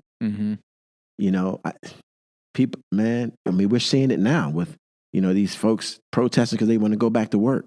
It's capitalism. Yep. Like, I don't care about people dying. I need to make money. Yes. Right. Exactly. And so that's a tough question, man. But it is all. I think it's all predicated on the economic value of this discussion. I agree. And will people make the right decision in the midst of what they know will happen economically? The history of our country says no. Yeah. Yep. So I don't know. Yeah. There was one point I wanted to make last night in the podcast, and it falls in with just exactly what you were saying as it relates to this the drug war. So just to read just a sentence or two here. It says so there's a couple of myths that this book really debunks very quickly. And Michelle does a really good job on kind of hitting these myths right out of the gate. She really caught my attention because of that. But as it relates to funneling these people, particularly minorities, in prison, so there's a couple of myths. The first is that the drug war is aimed at ridding the nation of drug, quote unquote, kingpins or big time dealers. Nothing could be further from the truth. The vast majority of those arrested are not charged with serious offenses. In 2005, for example, 4 out of 5 drug arrests were for possession. and only 1 out of 5 was for sales. Mm-hmm. Moreover, most people in state prison for drug offenses have no history of violence or significant selling activity. None. Mm-hmm. The second myth is that the drug war is principally concerned with dangerous drugs. Quite to the contrary, arrests for marijuana possession, a drug less harmful than tobacco or alcohol, accounted for nearly 80% of the growth in drug arrests in the 90s. Despite the fact that most drug arrests are for nonviolent minor offenses, the war on drugs has ushered in an era of unprecedented punitiveness. Yep. So, until you read some of these things until you see the facts, you kind of assume they're taking down the worst bad guys out there and the big time dealers and everything. No, 4 out of 5 of these arrests where they bust into homes, knock down doors, charge into people's homes at 3:30 a.m. in the morning, sometimes shooting them dead right in their bed. Yeah. 4 out of 5 of all that is just for possession. Mm-hmm. It's not for sale. Mm-hmm. It's not for sales of these drugs. It's so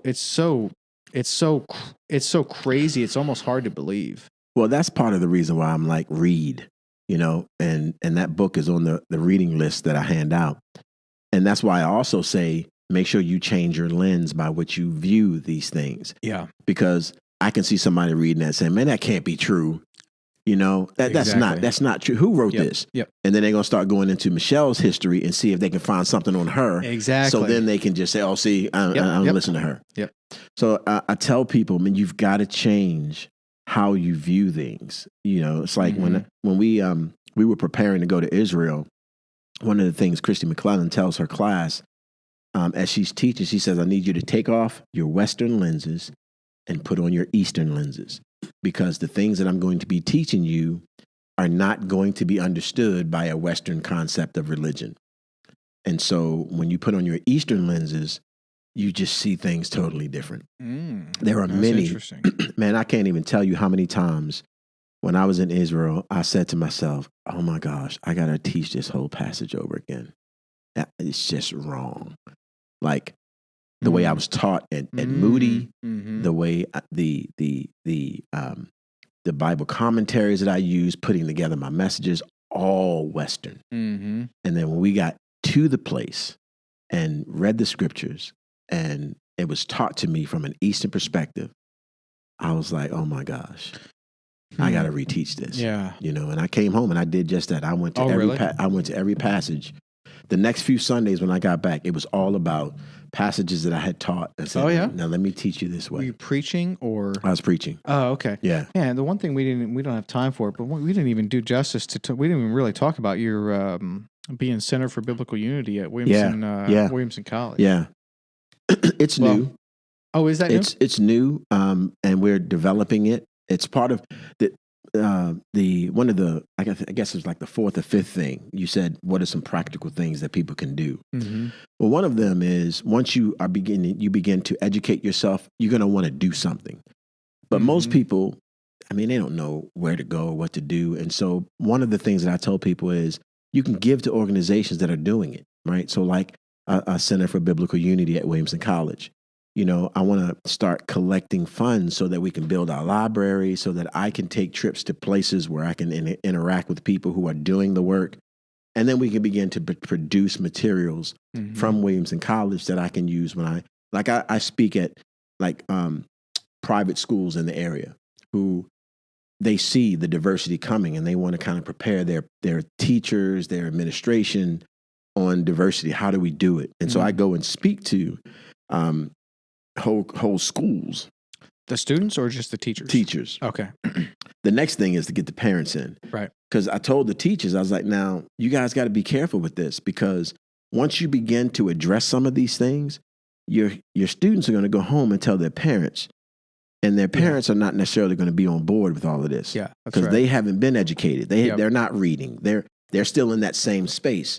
So be careful, because especially if you're a private organization, private school, they can go elsewhere. We just saw that with Lipscomb, right? Those folks got mad because they brought somebody on that wanted to do diversity, and they end up leaving. Many of them are over at CPA right now. Oh, yeah. Oh, yeah. Yeah. They didn't like what they were being, white privilege, that word. That word evokes so much emotion. Yeah. And they heard that their students were being taught about white privilege. And and I think it was Big and Rich's John student. Rich Yeah, John Rich's kid was at the school. pulled out and went to somewhere else. Gone. Pulled his money, pulled his student, gone. Wow. Yeah. Wow. Yeah, man. It's, again, man, and that's why I tell people when you're getting into this, you got to count the cost because you're going to pay something. Yeah, you are. And this is what's so dangerous about it is because I don't know John Rich personally, but I know people who know him. Mhm. And I would assume that he would not come out and say, yeah, I don't like black people. I'm not about this. Mhm. It's more subtle and more dangerous than that. It's probably more like, guys, do we need to still be talking about this? I don't think we do. We're beyond this. There's better things to talk about. Withdraw. Yep. So it's more subtle and it's more dangerous. Absolutely. If that's what it really is. Yep. I will almost guarantee that's probably what it is. Yeah, I agree. Because I've heard it before. Mm. And it's like, man, okay. And so that's where I say, keep saying it's coming from an uninformed place. Yeah. Because it's like you, man, you're reading these books. You can't look at this situation like this ever again the same. Right. Because you've been informed. You've informed yourself. Yep. Right. You've read some things that go against the racist ideas that you grew up with. Mm-hmm. And so now you've got to contend with this new information. Yes. Yep. When people don't read, they don't have anything to contend with. Yes. It's like, okay, this is just what I believe. And it's like, I told one of my friends, because, she told me that, I'm the one that's evoking all of this, race anger because I'm bringing up these things. Mm-hmm. And I'm like, first of all, I was like, okay, how much have you read on this topic? Well, I haven't even read anything. Okay. Yeah. Okay, that's a whole nother topic. We'll deal with that later. And then I was like, so all I'm doing is I am exposing what's already there. Mm-hmm. And I was like, and if you read, you would know that it's already there. Yeah. But you don't read. Yep. And so yep. This conversation is ended because we don't have any. What I try to do is I try to create some places where we can come to unity on something, right? So, because a lot of times we start out way so I'm like, okay, where can we come to an agreement on? What can we come to an agreement on? Is Jesus the Christ? All right. Okay. So let's see what Jesus says. If you believe he's the Christ, let's see what he says about this particular topic. And then we go and we kind of launch from there. That's a good way to do it. Yeah. But it's a good way to do it. What can be so frustrating though, I think, in your shoes, particularly as you're talking to these people, is I'm kind of thinking of like the visual I have is like, you have a track, you go kindergarten, first grade, second grade, third grade, so forth up to 12th grade. Well, if you're a 12th grade teacher, but everyone that comes into your classroom is at a third grade level, it's like, what are we doing here? And so these people that just kind of come back to, well, it's like the guy that thought, that murder in Georgia was just a murder. Yeah. Just a random murder. Right. They wanted to exhibit, it was just, it was born out of a sinful nature and they took it a little too far. And so it's like, dude, we're not even on the same page here. I know. You know what I mean? We're beyond that. Statistics have taken data. History has taken us beyond that. If we're going to just keep coming back to this, we're not getting anywhere. Right. So I would say he would be one of those uninformed dudes. Yeah. Right. Like if you read your history, you would know this is not just a simple occurrence. Right. Like this is ongoing. Yeah. Right. It's just lynching in a different form. Yeah. Right. And in my opinion, it's predicated on those same racist ideas that allowed those people in the 60s, 50s, and 40s to lynch black men from the trees. Only difference today is that they can obviously track you down and just shoot you. Right. Yeah. Like, because they think that you might be involved in something. Yeah. And I thought it was interesting that they even expected him to stop. Like, in my opinion, I had this exact same thought. I'm like, so what in your mind, and I know what it was when I asked the question, it's a rhetorical question. I say, what in your mind allows you to think that this man is going to stop because you say so? What is it? It's white supremacy. Yeah. I am a white man and I am telling you to stop. So you need to stop. Yes. And I'm like, so that doesn't ring kind of crazy to anybody. Exactly. And Anthony, it was 1:08 p.m. on a Sunday afternoon. Yeah. Yeah. 1:08 p.m. Yeah. on a Sunday Mhm. afternoon. Mm-hmm. And if you don't think another reason why they thought he should stop is because they had guns. Mm-hmm. And why do they think they had the ability to wield those guns? Yeah. It comes back to white supremacy. Yeah. There's no doubt about it. Yeah. Yeah. I have a chiropractor appointment that I have to get All to. right, man. What would you want to leave? What would you want to leave people with in closing? Is there kind of a final thought or something you want to leave with our listeners? I mean, if this is your first engagement with this conversation, I would say begin to educate yourself, and then look for opportunities to develop relationships with people who don't look like you, and allow yourself to be open to new things, new perspectives, new ways of thinking, and then move from education to action. What can you do? How can you be an advocate for those who are suffering in injustices, those who are dealing with mass incarceration? All of the things that you read and study, ask yourself as you're reading, okay, what am I supposed to do with this? Mm-hmm. What action am I supposed to take? And if you got questions, man, get them in touch with me. Yeah. I do a class every semester where I deep dive into the history. And it's hard for a lot of my students, and most of my students are white, and it's hard for them to hear this stuff because a lot of them are like you. They get angry. They're like, why didn't I know this? There's a reason why you don't know it. Right. And so I would just say, man, educate and engage. Yeah. Those would be my 2 words. Yeah. I like it. And if people want to get in touch with the podcast, it's just the Kent Lapp podcast at gmail.com. Shoot me an email. Happy to hear any and all feedback. Anthony, thank you so much for being on. This is a huge honor. I really enjoyed it. I enjoyed it myself, man. Yeah. Good conversation. It might not need to be the last time that you're on here. Yeah, bring me back, man. I'd love to come back. Yeah, it was a real privilege. Thank you so much for your time. And Good have a good night. Good to be here. You too, brother.